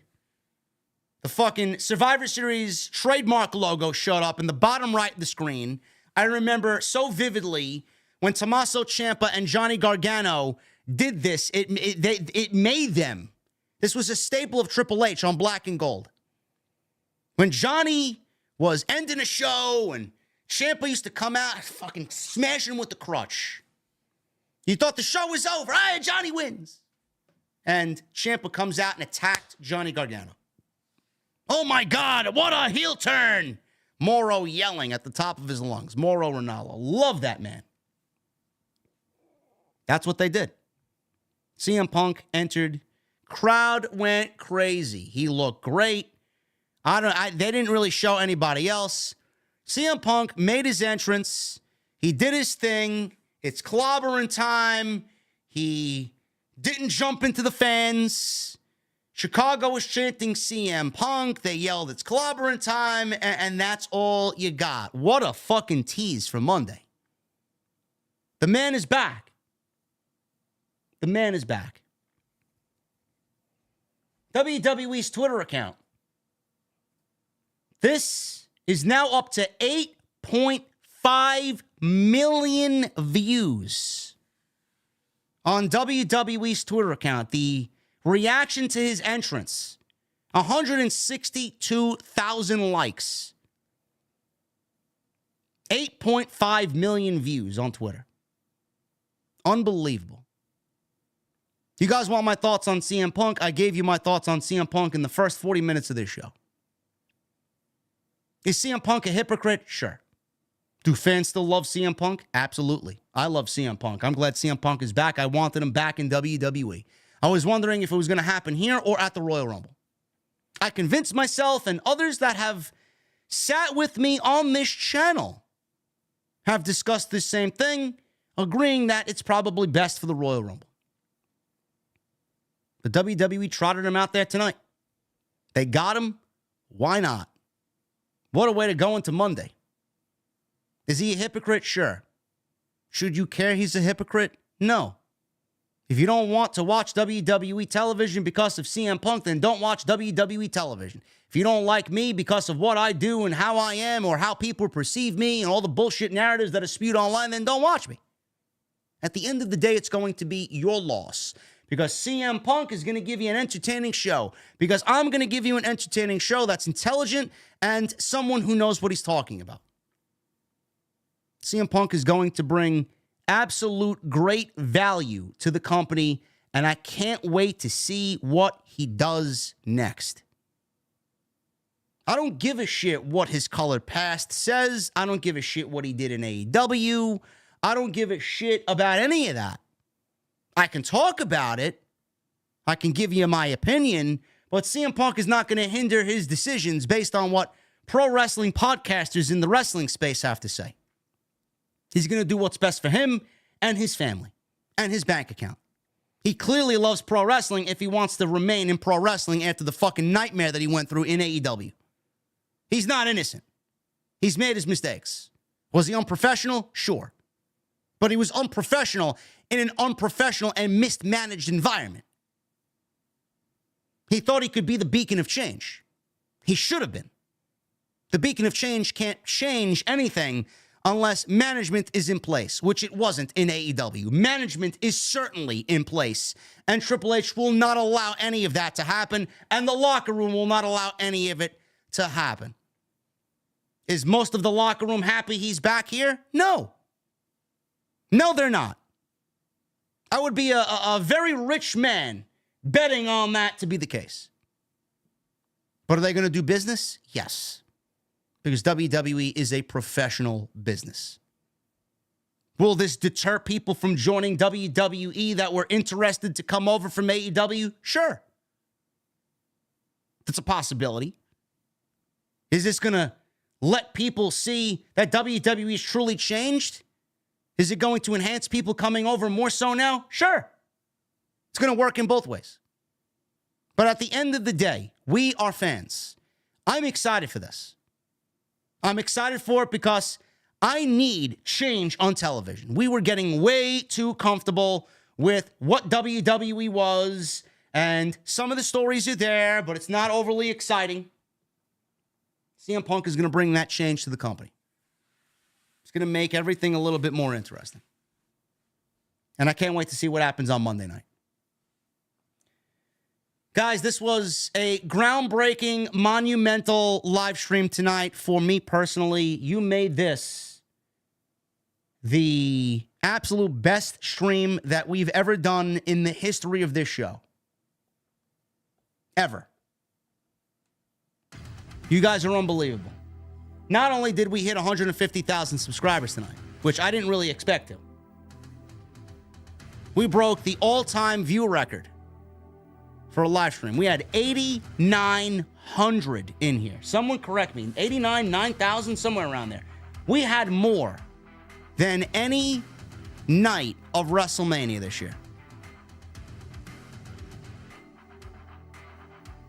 I don't know, man. Thank you, guys. That's all I could say. I thought Survivor Series was solid. I thought they could have made Survivor Series better. But at the end of the day, things worked out. CM Punk is back. Randy Orton is back. WWE television is absolutely cooking. Can't complain. Ladies and gentlemen, thank you so very much for all of your support on the show tonight. Follow me on social media at JDfromNY206. That is Twitter, Instagram, TikTok, and Cameo. Make sure you guys hit that subscribe button if you have not done so. Down below. Appreciate you guys very much.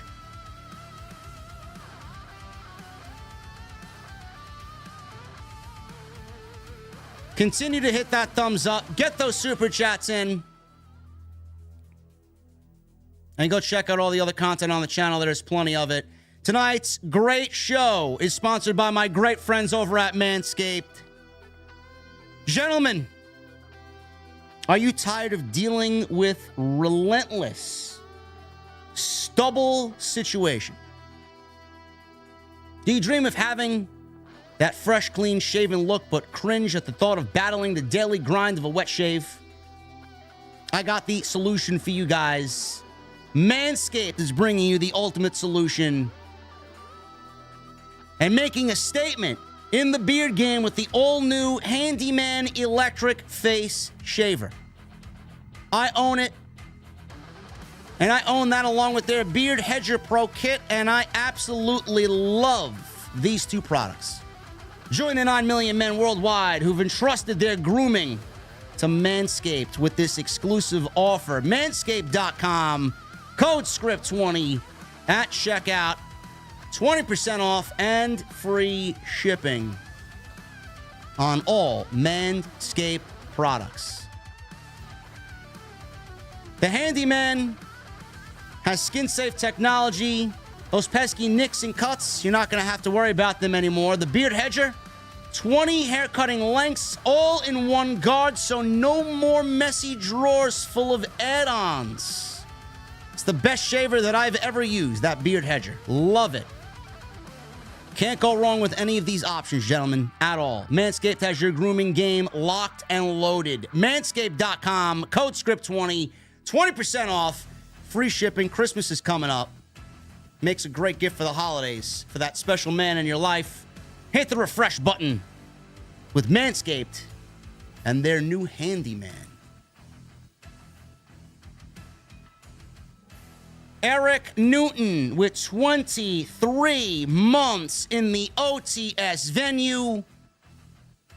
What's up, JD? Hope you had a nice Thanksgiving. 1 month away from Gold Mike status. Keep up the great work. Eric, thank you so much, brother. Nick Williams with $2. Someone check on Jesse. LOL.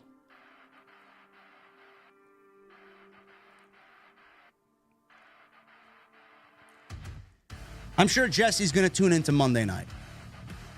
We'll find out on Wednesday when he returns on the Dynamite post.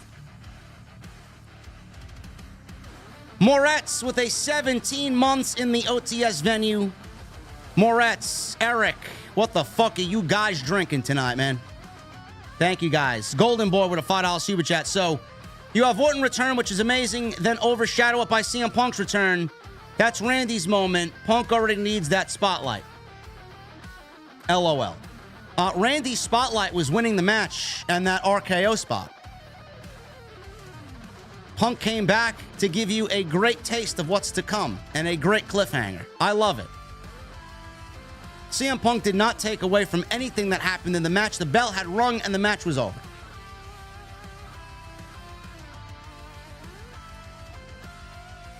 Michelle with a $10 super chat. Solid pay-per-view, really good men's war games, and Punk blew the roof off the place. Very interested to see what brand he is on, and I hope this doesn't mess up WrestleMania main event with Cody and Roman.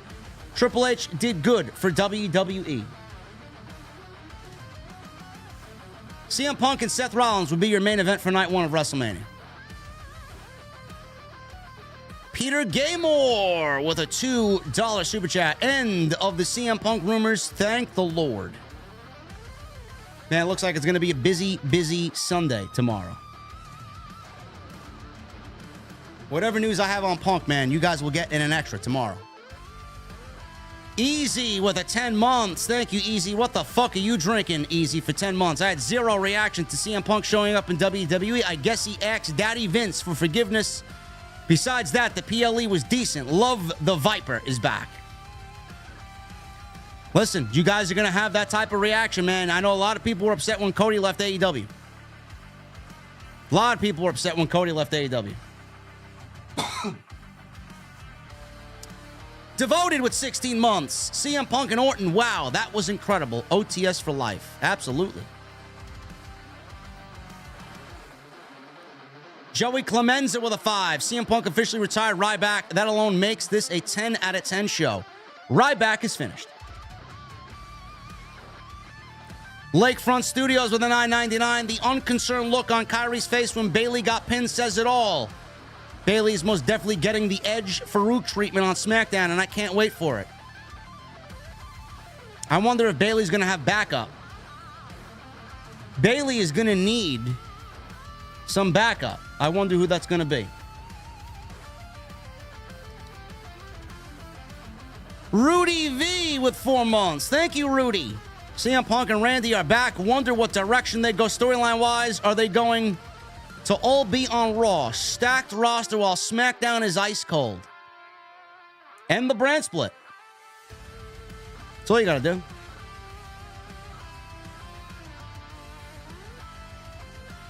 Dom Wapo with a $4.99. The moments they said Randy isn't here yet that hooked me in.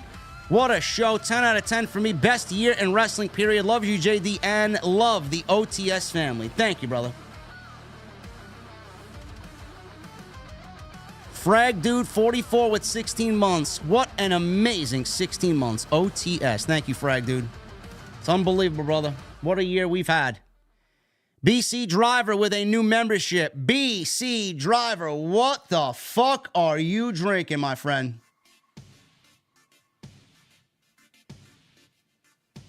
Campaign Poppy with a $9.99. I'm here to claim my front row seat to the show of the Super Return Day. Triple H made TK eat his words of Booker of the Year.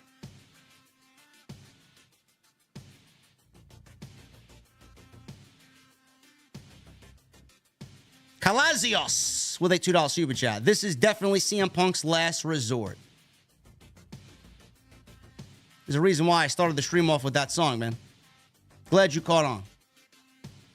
JP with a 38 months in the venue. Wow, I legit was one of many people who believed that CM Punk was not going to show up tonight. So now it's all about Punk henceforth. Great show, though. Michael Evans with 17 months. I'm a man of my word. I've died on my Devil Hill tonight. However, I'm happy. He is back in WWE and back on my TV. Hashtag hatless ace tonight. Yeah, you got at least a hatless ace for an hour. I lived up to my end of the deal. Drizzy Drew, 3 months. Man, that was crazy. Need TK to rev the engines and channel his inner 1998 Vinnie Mac. Back against the wall now. Let's see how he responds. Crazy scenes. Tony Khan doesn't need to do much to respond. Just continue to book great pro wrestling and give engaging stories on Wednesday night. That's it. He's not going to ever beat WWE. It's impossible. Just focus on what you need to do. Campaign Poppy with a $1.99. No hat, JD. And Naked Andrew. Book it. Listen, man, I already lived up to my end of the deal. Drew's got to fucking live up to his end of the deal now. Chris with a $4.99. Now that Punk is back in WWE, what is he doing at Mania? I just said. Survivor Series was a good show with Triple H now head of creative. Give Punk a microphone. OTS.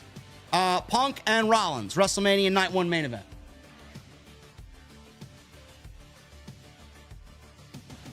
I'm going to read this one now because it's fucking ridiculous. It's from one of my guys. Buff Llama with a $5 super chat. Thoughts on Big Show returning to face CM Punk? New subscriber here. When are you playing Roblox? Thanks. Now, I thought we were playing Minecraft, bro. What are we doing?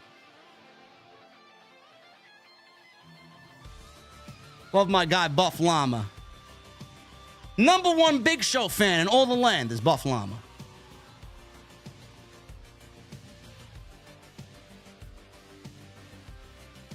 Now, I don't want to see Naked Andrew either. We may have to rescind that end of the deal. Chris, thank you, brother. Rollins Punk, WrestleMania. Mendelf's Isma with 18 months. CM Punk showed up. Of course, I'm pulling up to the spot tonight. Right there in the VIP lounge with a very cold one. Great show. Thank you, Mendelf's. Nice to see you back in the venue, brother. M. James 2000 with a $5 super chat. Hot take or not? I'm not sure. That played out perfectly. The hype all over the internet is real. What will be his first move? Honestly, what I would have Punk do, announce himself as the first entrant in the Royal Rumble. That's what I have him do.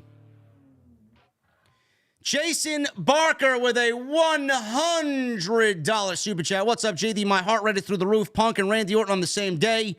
Get me a round of old-fashioned. Let's get it done in the venue tonight. Brother, we got it more than done, man. We had 9,100 at one point tonight, and we are nearing 4,000 likes on this stream alone, man. Unbelievable. You guys are unbelievable. Thank you, brother, for the 100, and your support, as always, means the world, man.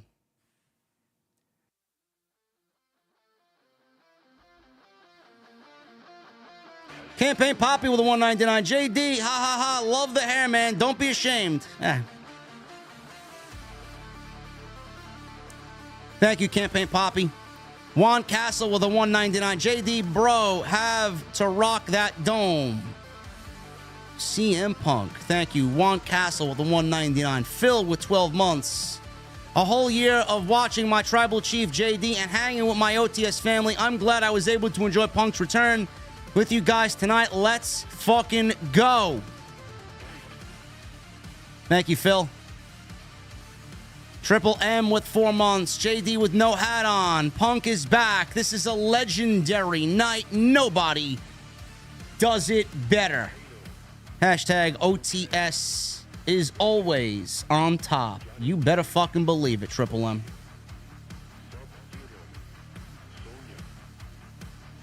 Fallen Exposure with a $2 super chat. Hats off tonight. Clever. There you go. Thank you, Fallen Exposure. Corey Clash with the 199. Got a nice head of hair there, JD. Yeah, I'm losing it slowly but surely, Corey. Thank you. Dr. Evil Genius with 12 months in the venue. I don't believe the Braves hat is on the desk. Yeah! Really, NY night tonight, huh? Thank you, buddy. Black Wolf Inc. with a $10 super chat. I never got to send this message, but in my heart, I knew WWE was going to pull a Bray Wyatt and have him come back at the end of the show. How does the air feel tonight? Punk, Bay, Punk.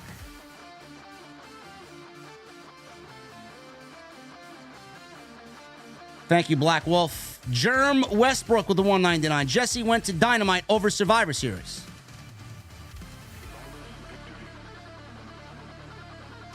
Dynamite was a great show. Advocate 005 with a new membership. Advocate, what are you drinking tonight, brother? Jonas Tiger with a super chat. $50 super chat. Sean Ross Slap was wrong again. CM Punk is back and RKO is now Super Shredder. Thank you, Jonas. To be fair, Sean Ross Sapp didn't really say yes or no. He just reiterated what WWE told him. Nobody knew. It was kept very secretive, and WWE gave us the answer tonight. We got punked, yes. Emerald Lord with a 20 months. CM Punk is the biggest hypocrite ever. OTS for life. And that's something he's going to have to live with. And something I'm going to make money off of. The world goes round. John Gray with 2 months. JD, what's up? Good show tomorrow. Tomorrow or tonight, John Gray? Are you living in the future?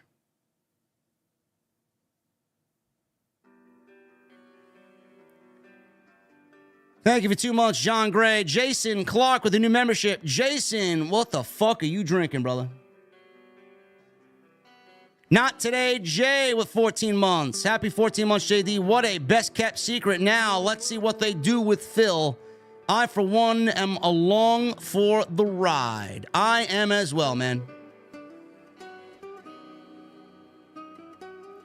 Nick Williams with a $100 super chat. CM Punk back in WWE. It's the zombie apocalypse and the sky is falling. The amount of dream matches are endless at this point. I changed my profile pic to WOL from Final Fantasy. Wrestling about to get interesting in 2024. And the IWC is in full force. Jesus, let's go. Tonight is a beautiful night, Nick. Tonight is a very, very, very beautiful night. Thank you for your generosity, Nick. Always love having you in the venue.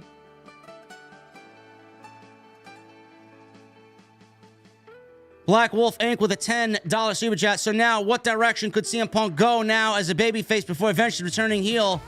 As it would be poetry to hear him say, "You people are the reason I left 10 years ago," given it's an obvious lie. I don't know where they go, man. It's going to be very interesting how they pair him with Seth Rollins.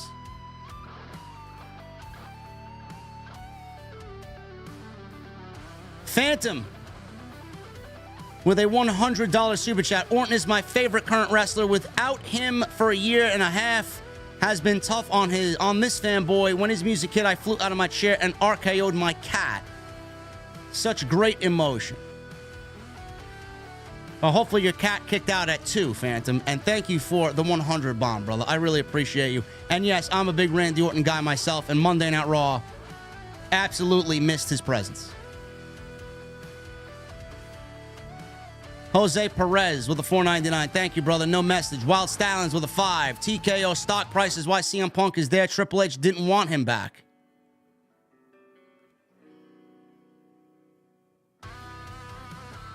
I don't think CM Punk has anything to do with the stock price, bro. I think CM Punk is back because WWE wanted him back on television.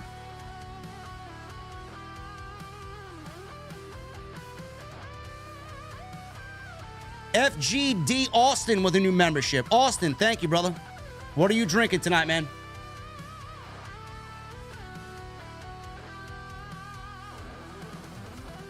Omega Con with 22 months. 2 months till the Golden Mike. Great birthday present this past Monday. Great Turkey Day. Great War Games. RKO and Punk are back. It's been a great week. OTS forever. Thank you for being here, man. I love it. I absolutely love it. CRJ209. He becomes a 25-month member with a golden microphone and a $9.99. CM Punk is back home. I'm so freaking happy, man. Best birthday gift ever. WWE is on fire. They absolutely are, man. And they are not slowing down any time soon. Dr. Evil Genius with a $4.99. There are no grudges in pro wrestling. Did I not almost call CM Punk perfectly before Randy Orton delayed his entrance? I didn't really expect him tonight. I expected him at some point, but I didn't expect him tonight. I thought it was too obvious in Chicago. I would have waited. I don't know. But I'm not complaining. I'm celebrating just like everybody else, man. It's a great moment. A lot of deleted tweets. A lot of these neckbeard sweat hogs and these fucking virgins who haven't seen a pair of tits or touched grass in years going back and quickly deleting their tweets when CM Punk joined AEW for the first time. Now they're all hyping CM Punk and claiming victory over AEW. You know who you are. You know who you are. Poppy Sensei with a 1-month membership. Thank you, brother. JD, you are the man. You always make my week more entertaining, and my daughters love your Pokemon card videos. My oldest always wants to watch. Listen, man, I really appreciate that. I love doing those Pokemon videos, man. I got a whole bunch of cards I got to sift through here, honestly. Filling out my binder for the new set, man.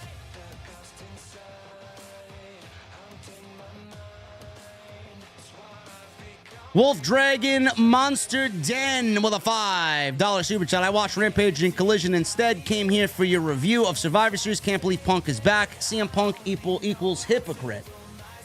Yes, Wolf Dragon. Thank you for that elaborate thought.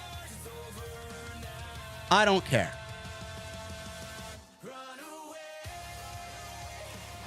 Derek Anawaihi, I said this before Punk joined. Like, I want him back because I want to see the chaos. I don't care. I live for it. Why wouldn't we want him back just based off that? Derek Anawai with 21 months. Hope you had a great Thanksgiving. I didn't think you would actually not wear a hat. LOL. But you are a true man of your word, brother. Listen, man. I said it. I did it. I gave it an hour. And I'm back to wearing my hat.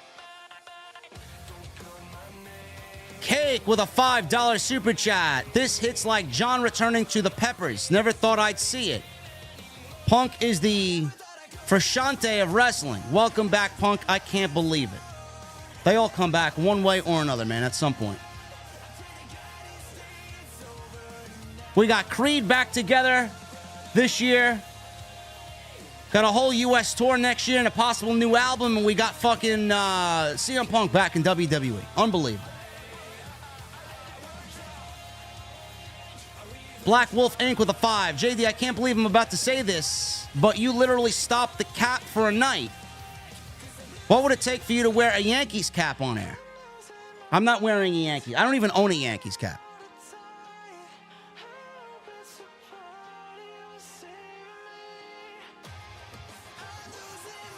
I don't think anybody could ever wear me to get a Yankees hat. A Yankees hat. Ever. Campaign Poppy with a $4.99. JD gave a 2 out of 10 for Punk's return tonight. Andrew gave it a 3 out of 10. Never say never. Hey, listen, man, we were wrong. Drew's text to me tonight was, holy shit.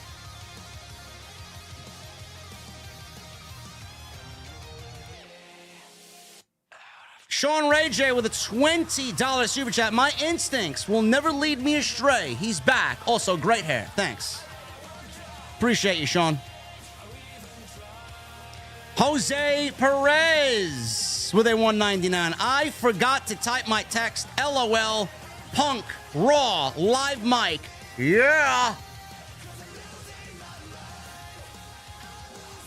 25 months. CB 2002. Pepsi Phil is back. Let's fucking go. Love you, JD. Thank you, CB. Bradley Robinette with a $1.99. What do you think CM Punk's return feud will be? I have no idea. No idea. Let's wait and see. A live mic first, and then we'll maybe get some clues on Monday. Hollywood Guy with a $5 super chat. At least our truth is back. Let's go. I love our truth, man. Our truth got me blocked, and I don't know why.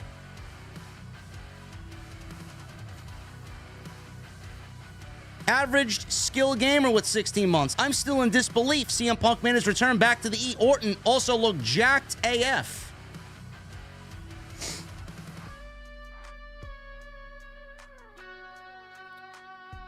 Thank you, Average Skill Gamer. Black Wolf Inc. with 9 months. One last thing. Triple H basically confirmed what you said. Only Nick Khan himself, Vince, and Ari were involved. That's why I listened to you. Yes. Who else would he meet with? Got to meet with Nick Khan. He's the president. Got to meet with Vince. He's still the boss. Got to meet with Ari. He's Vince's boss and signing the checks. And Triple H is running the show. Angel Davila. Davila. $5 super chat. I wonder if CM Punk will wrestle in Saudi after his past comments. I don't know. I don't know. Cody Snyder with 19 months. Really wish people would appreciate Punk while we have him. WWE's got enough star power where they don't need CM Punk back in Saudi Arabia. Tone C with 9 months. CM Punk coming back to WWE is crazy. I'll have another Hennessy Old Fashioned, please. This one is almost empty. Absolutely no problem, brother. We are drinking good tonight. Bucks After Dark, $4.99. JD, thanks for getting me interesting for moments like this. Used my blue chew, got laid, saw Michigan win, and the greatest pay-per-view in my adult life. Sounds like Bucks After Dark had a great Saturday.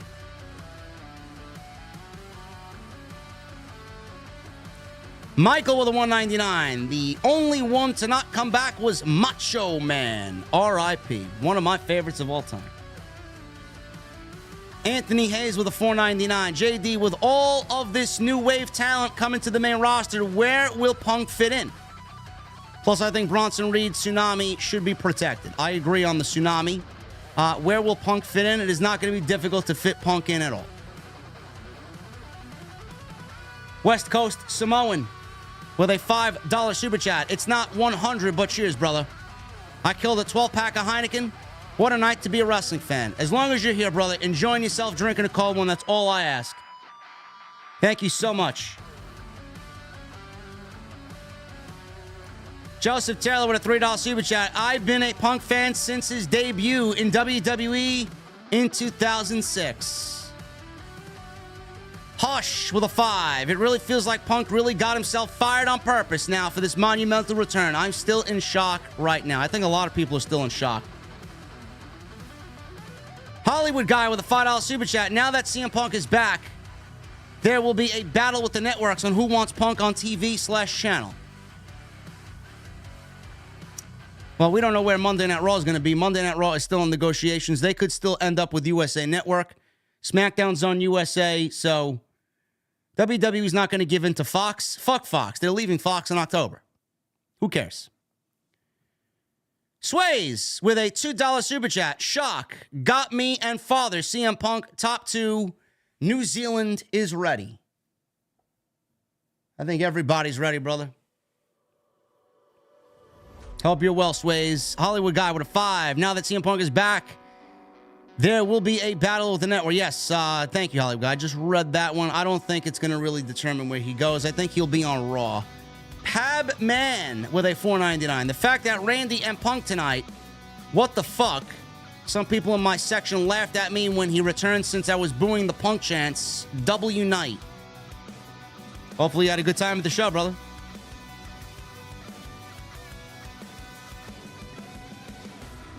Him with a $9.99. Hey, JD, hope you are doing well and had a good Thanksgiving, but I'm happy that Punk and Orton are back. I want Punk to be a free agent and be on both shows. I definitely like to see him face a couple of guys. That could very well happen. We'll find out on Monday, I'm assuming. Jason. Or no, not Jason. King Jackson with a $1.99. What's up, sir? Glad to be back. Appreciate this stream. Thank you, brother. Joshua with a $4.99. Seth vs. Punk WrestleMania is money. Yes, it is. Phantom with another $100 super chat. So shocked for Punk's return tonight. I am happy. Thank you, JD, for everything you do. Cheers. Thank you, Phantom. Thank you for being here. Thank you for your unbelievable generosity tonight, brother. We're drinking good tonight, man. Prodigy Freebird with 27 months. Punk is back. I love the way Triple H swerved you. That was awesome. Had me thinking Punk wasn't showing up. I think this goes better than AEW. It certainly will. It can't get any worse. Drew Gooch with a new membership. Drew, what the fuck are you drinking, brother? Thank you for the membership tonight, man. Wolf Dragon Monster Den with a $2 super chat. Glad Punk's not the devil. Hope the E use him well. Yeah, now we can put that rumor to rest. The devil is Adam Cole. For sure. Eric Newton with a $10 super chat. While I'm not happy to see Punk back, I'm willing to give it a chance. My issue with Punk in AEW was those issues overshadowed great pay-per-views regardless of who started what. It's going to be different this time around, man. I just feel it. Captain Solo with a $5 super chat. Were Bret Hart, Bruno Sammartino, and Scott Steiner considered hypocrites? I don't think so. Glad Punk is back.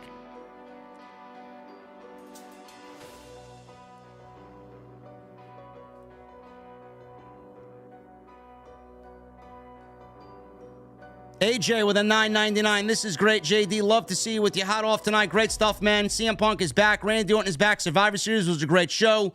Can't wait till Monday. Monday is a must-see show. Trey Van Gerrick with a $9.99. I will always believe that the Elite is more vital to AEW than CM Punk was. If the Elite showed up on WWE, it would be a much bigger deal. AEW will live, but Tony looks so stupid and pathetic as a boss.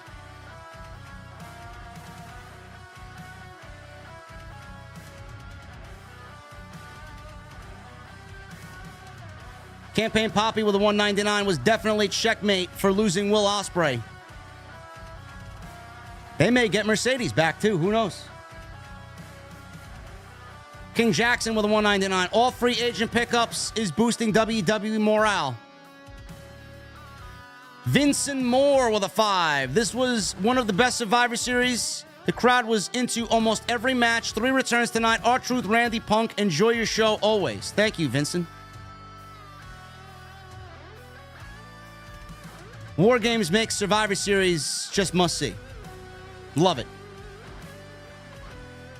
Captain Solo with a $2 super chat. Real talk, you should go hatless more often. No, thank you, Captain Solo, but I appreciate the kind words, man. Antor Cruz with a $4.99. What do you think of the return of the 54-time 27 champ? I love R-Truth. I'm glad he's back, man. I find him to be quite humorous. Tyrell Wilson with a 5. The prodigal son has arrived. Thank you, JD, for your no BS views on pro wrestling. Hashtag JD God Mode. Thank you, Tyrell. Appreciate you, brother. Happy Punk. 8.5K watching at the time of his comment. The CM Punk effect. Tell me TK didn't fumble his biggest draw for a bunch of kids who didn't want to do business. OTS is the place to be. Thank you, Happy Punk. It's going to be great. Captain Solo with a $5 super chat. Welcome home, CM Punk. You were missed. The haters can go play in traffic. Kenley Pierre with a $4.99. Hey, JD, look, I want Punk versus Roman so bad the promos would be fire. I think we get a lot of that now that he's back. Yuri Lover with a 2. JD, who are your pick for men and women's Royal Rumble? I'm not even going to entertain that, man. I'm not. I mean, it could be all over the place. It's truly unpredictable. The WWE right now is at a point where they have so many people that could contend for a world championship. They haven't had that in a while. And that's a great thing. Hologram with a $5 super chat. 8.7 in the chat, over 2.5K likes, and now 150,000 subscribers. Congrats, JD. It's been awesome to watch you build this brand. OTS for life. Best in the world. Brother, thank you. Thank you for being here always, man. Brian Reagan with a new membership. Thank you, Brian. M. James with a 2. Congratulations, JD, on 150,000 well-earned, man. Thank you, M. James. Peter Gamore with 3 months. Did you see the Seth clip online? I did not, man. I am live here for you guys. I haven't seen anything yet. West Coast Simone with a $5 super chat. I'm drunk. Here's another $5. Seeing your forehead is tied with truth. And the third best thing tonight behind Punk and Orton. Cheers. Thank you, West Coast Samoan. Delightful Entertainment with $4.99. Not watching a company cause someone returns is peak temper tantrum behavior. One word, cry. I agree. Even when they say they're not watching Delightful, they'll be watching. At some point, they'll be tuning in. Peter Gamore with a 2. Orton is one of the best. Glad to see him back. Absolutely. Love Randy. Phantom with another $100 super chat. Holy shit, on 150,000 subs, JD. Brother, thank you so much for the unbelievable generosity tonight, man. Unbelievable. Noel Santiago with a new membership. Noel, what are you drinking, brother? Hologram with a $5 super chat. Why do we come here? Why do we want to hear you speak? Because you tell the truth. You are him, period. Well, hopefully we gained a lot of new fans tonight, man. I appreciate that, Hologram. Theo with a $19.99 super chat. Can we at least get a Gunther and a Randy Orton match by next year? I'd love to see it. Man, oh man, would I love to see it. I don't know if Randy's back is going to be feeling good, but I love to see it. Zero Kaiba with a 19 months. So I guess in the end, Boozer Wrestling was right and Sean Ross Sapp was wrong. I'm close to getting my gold mic. Was SRS wrong, though? He didn't really say yes or no. I don't really understand why one has to be wrong and one has to be right. Sapp didn't say anything.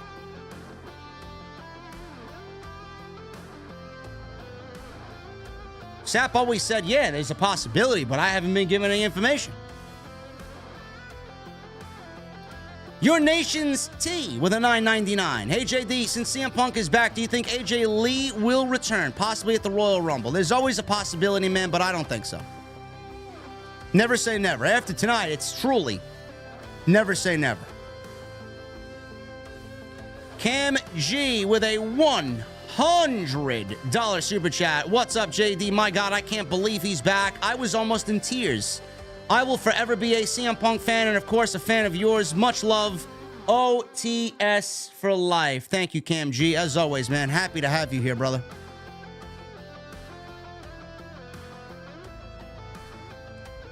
Stu Sexton with 45 months, 3 months from that new badge. Brother, you're going to get that Mustang emoji just in time when I get my dark horse, brother. Your reviews are always great, bro. Thank you for everything you do for the community. We appreciate you. Thank you, Stu. I appreciate you, man. JC720 with 16 months. JD, you kept your word. I actually enjoyed the women's match. 5 matches kept my interest. OTS, simply the best. I love these short and sweet and impactful pay-per-views, man. Love it. It's the takeover effect. He did this with TakeOver. Just want more after it's over, you know? Rich Gamble with 19 months. I will drink a nice cold beverage to your milestone tonight. Cheers to you and this awesome OTS family. Thank you, Rich. I appreciate that, brother. Daylin with 13 months. No message. Thank you, Daylin. Branch Oak with $1.99. Solemn Monster has original Pokemon cards from 1999. So does my mother. She showed me them yesterday. She's got a binder that my brother Michael had collected back in the day. I think he's got Series 2. I don't know if they're base set. But I think it's Series 2 Pokemon. He had a Holo Charizard.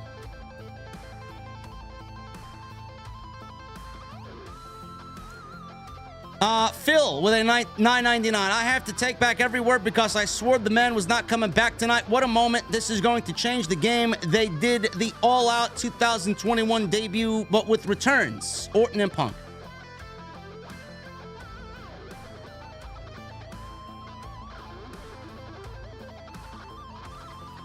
Yeah, I didn't think he was coming back tonight either.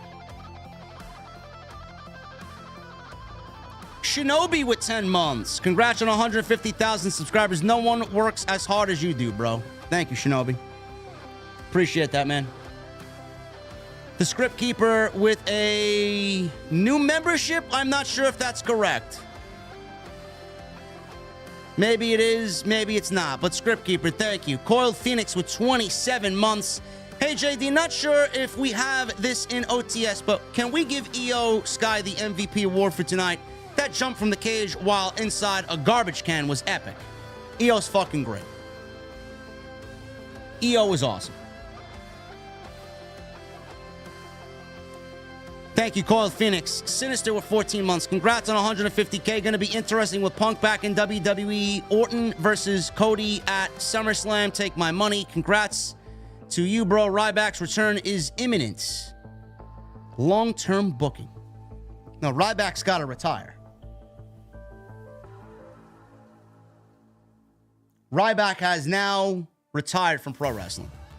Mama Scripps with a new membership. Thank you, Mama Scripps. I Am Woman with a new membership. Thank you for the memberships, guys. I don't know if these are legit, but thank you.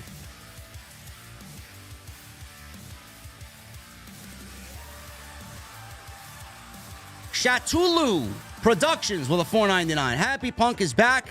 will only watch WWE for his segments on social media. Hope they don't treat him like Cody and have a bunch of meaningless promos. We will see.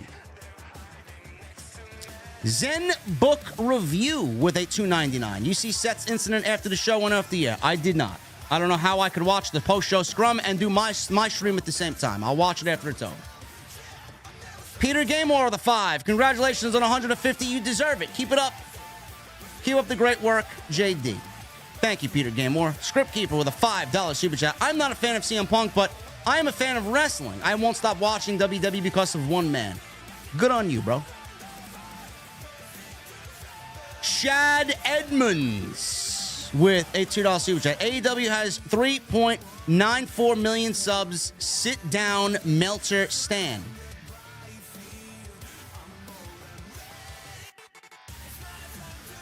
What?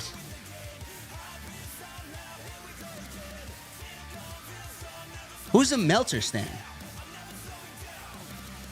Thank you, Chad. I'm going to buy a nice sausage, egg, and cheese on an English muffin tomorrow in your name.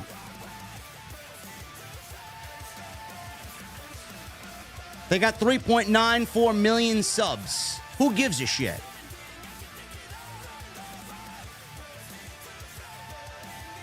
And like every major account on here, 10 to 15% of them are active and the rest are dead. What is your point? AEW stands already crying. Good. Your pain is my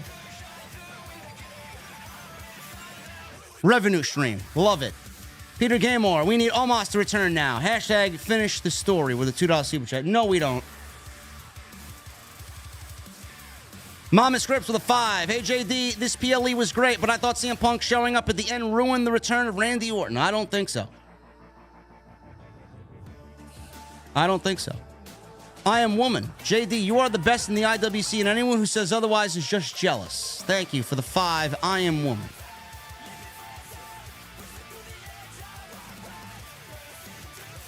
GMCU with a $6.90 super chat. Punk versus Cena at WrestleMania. Best for business. I don't know. I don't know. Reiki Wizard 777 with a $31 super chat. Appreciate your work, JD. Thank you, Wizard. And a $7.99 from Wizard. How would you keep Punk and Rollins separated between now and Mania? I don't know. I don't know. That's the beauty of Monday Night Raw. We don't know anything. We'll know more on Monday. I'm just excited to be here. Wolf Dragon with a $5 super chat. Just saw if Punk came back, Ryback would retire. Ryback is retiring. Basic with a $4.99. Just saw a clip of Seth losing his mind when he saw Punk. I read the only person who kept Punk was coming back was Triple H.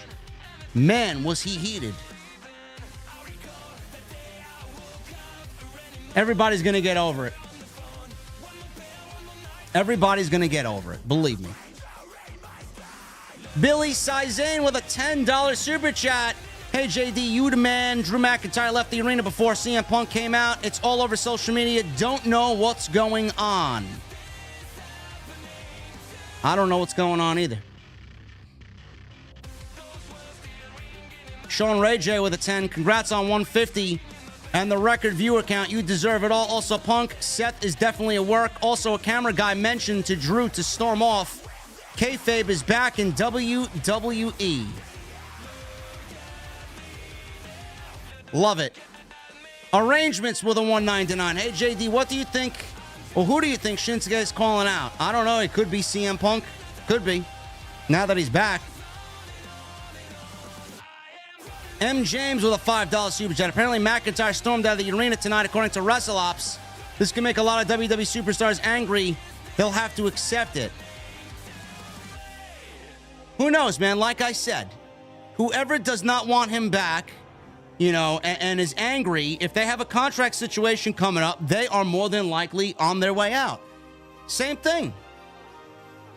People in AEW want to come on over and they want to work with them. They're not going to come over. They're going to stay there. If you don't have a problem, they're going to jump ship. It's going to work in both ways. We don't know anything yet.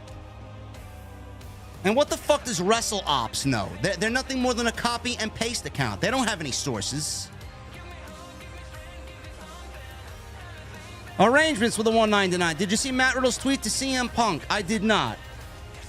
When I'm on the show live, I'm focused on the show live. D Brown with a 13 months. Just saw Rollins going apeshit at CM Punk off camera on Twitter.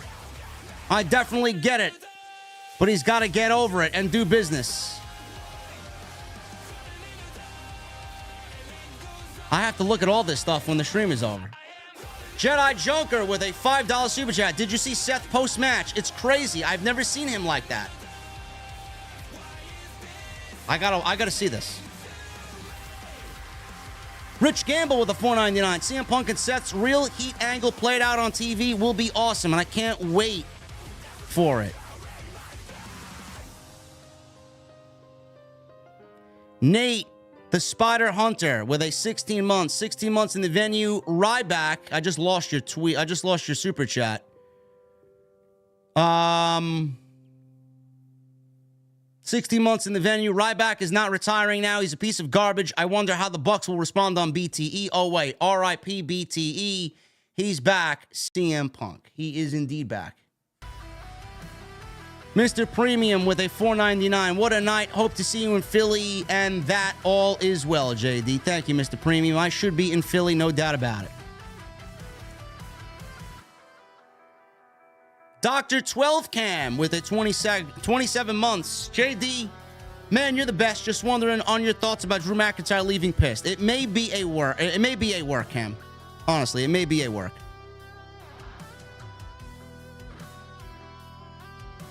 King Jackson with a $1.99. That music sounds like the Killer Instinct theme. That's because it was. Expert Collector 1234 with a new membership. Thank you, Expert Collector. Go collect yourself a cold beverage. Timothy S with a $5 super chat. Fusion Fall HQ 5. Jesse is crying on Twitter and blocking left and right. God is good. Long live CM Punk and long live the king of the IWC. JD from NY206. Thank you, Fusion Hall. Cody Snyder with a $10 super chat. Seth said it a long time ago. I am sure you have, JD. Punk and Triple H working together could kick some serious ass. Well, color me invested. Best in the world. OTS. PS. Who isn't hypocritical in the long run? We're all hypocrites at the end of the day, and we've all said or done something hypocritical.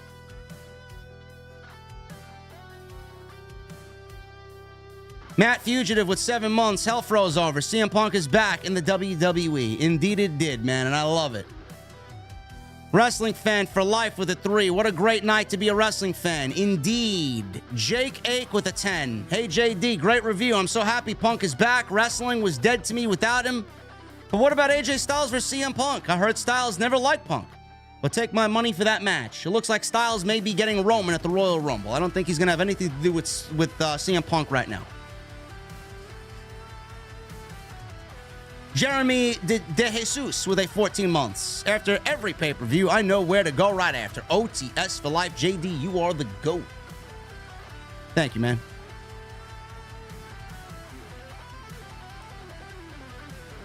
Theme parks and things with Johnny with a $5 super chat. Wrestling sites already running with Drew left the building right after the match was over, spreading rumors and walked out seem like they are baiting. That's because more than likely they are.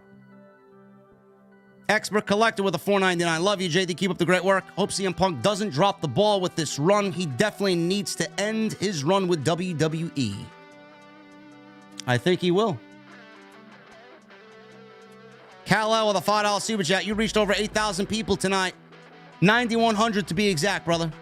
Good shit, man, and congrats. Here comes the dark horse. Mustangs rule. Absolutely. Sleep Gang with a $5 super chat. If AEW was cooked before, man. Why are we using this as a way to defame AEW? Stop. Wellington T with a $2 super chat. Look in my eyes. What do you see? Monday Night Raw is going to be must-see. That's what I see. Jay and Joe's World with a $1.99. CM Punk wins the Rumble. Always a possibility, Jay and Joe. Richard Scarlett with a 2. 3 returns. Punk, R-Truth, and Randy. Yes. Jamel Turney with a $4.99. Did you see the video of Seth losing it when Punk returned? No! I did not. Michael Krause with a 2. What's up from Walla Walla? Thanks for all you do. Thank you, Michael. Delightful Entertainment with a $1.99. Did Punk come out during Collision? His show. LOL. Jedi Joker with a 5. Thought about getting a box of Paradox Rift earlier. Is it worth it? I will say this, Jedi. The secret art illustration cards are very difficult to pull, and I still need most of them. I got all the base cards, but I'm missing like 80% of the secret illustration rares. It's tough. I may end up buying all of them myself, just single. I got one more booster box to open. Because I don't know if it's going to be worth it to buy another booster box if I'm going to get all these doubles. Or duplicates. Kenny Manuel with a 5. Triple H is Oppenheimer. AEW is finished. AEW is not finished. AEW has a great pay-per-view coming up.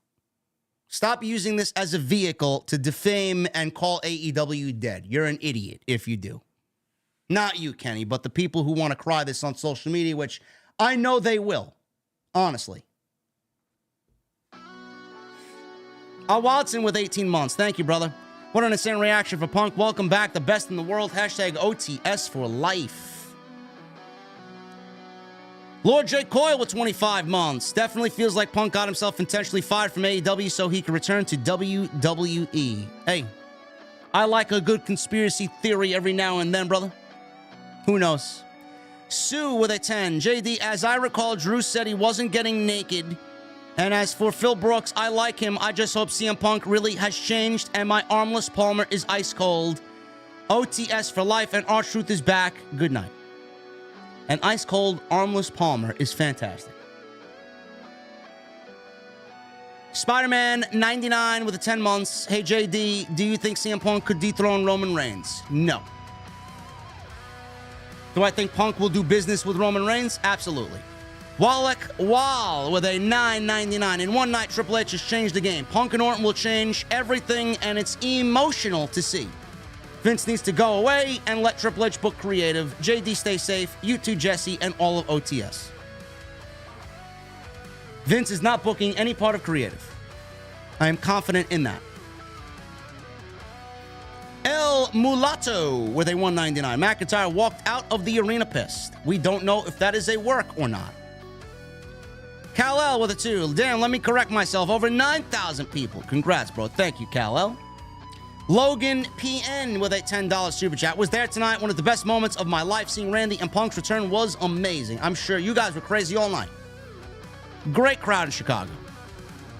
Inverted, what's up, brother? $2 super chat. Where's the Solid Snake scream? We're a little bit more refined here, brother. I don't really like sound cues like that, like other podcasters do. I like the more Dr. Disrespect style, clean, and just professional, you know? But thank you for the 2, brother. Hope you're well. Clone Force with the $4.99. Happy late Thanksgiving, JD, and OTS for life. Orton and CM Punk are both back. I love it, man. Alex Ali with a 2. Turns out WWE did not need Roman Reigns tonight. No, they did not. No, they did not. Robert Jimenez with the 2. Great live stream. You are a gentleman and a scholar. Thank you, Robert. Clone Force with a $4.99. Favorite R-Truth run for me might be 2011 when he went heel and had his imaginary friend named Little Jimmy. R-Truth is funny doing whatever, man. Love it. Brian Owens with a 9 months in the OTS venue, almost a year, and love your show, JD. Could CM Punk derail Cody's story? No. I do not think that is the case, but it's going to be interesting to see if they ever cross paths. Because I do believe Cody left AEW because of the building of AEW around CM Punk for the time that he was there. Alex Ali, Punk main eventing that buy-in, get one free special, huh? Yeah. He absolutely is. Cody Snyder, $2 super chat. I really wish I'd get AJ Lee versus Mercedes / Sasha. Who knows? We don't know if AJ's coming back. I don't think she's coming back, but there's always a possibility. Phil with a $9.99, 150K subs. You deserve it, brother. We all see the hard work you put into the show. We see the dedication you put into your show. Never change. Can't wait to see what the future holds. Thank you, brother. That means a lot. Tony Brown, $4.99. You already know I liked. Bro, there's a lot that you liked on this show. I know. Delightful Entertainment with a $1.99. Vince thought Great Balls of Fire was a good name. Ah, Great Balls of Fire, pal.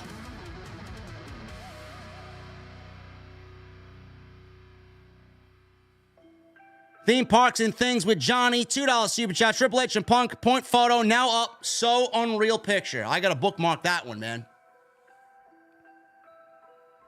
An Average Gamer, 710 with a $36.99 super chat. Hello, JD. Do you think as an owner, TK is disappointed at how his talent and EVPs pushed Punk into WWE's hands and they lost power because of it? I don't think Tony wanted to fire CM Punk. CM Punk needed to be fired, and Tony did the right thing for the sake of his locker room. Company's mismanaged. Don't know what to tell you. And WWE is going to let them have it. Believe me, they are going to let them have it. Guys, Inverted with a $10 super chat. Who's Dr. Disrespect? Never heard of him. Come on, brother, really? Are you trolling me now, man? Just look him up. He's my favorite streamer. Very funny and real, while also playing a gimmick. Guys, what an unbelievable stream, man. You all blew me away tonight. Blew me away. 9100. We almost had 9,200 for this stream tonight. Expert Collector with a $4.99. Do you see CM Punk winning the World Heavyweight Championship at WrestleMania? There is a huge possibility of that happening.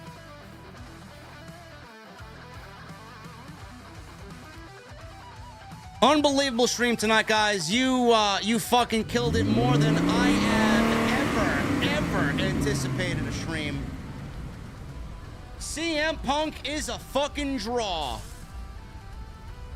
We know that firsthand right here on OTS. Ladies and gentlemen, the biggest stream in the history of the show. You guys killed it tonight. This was the absolute most support I've ever had man.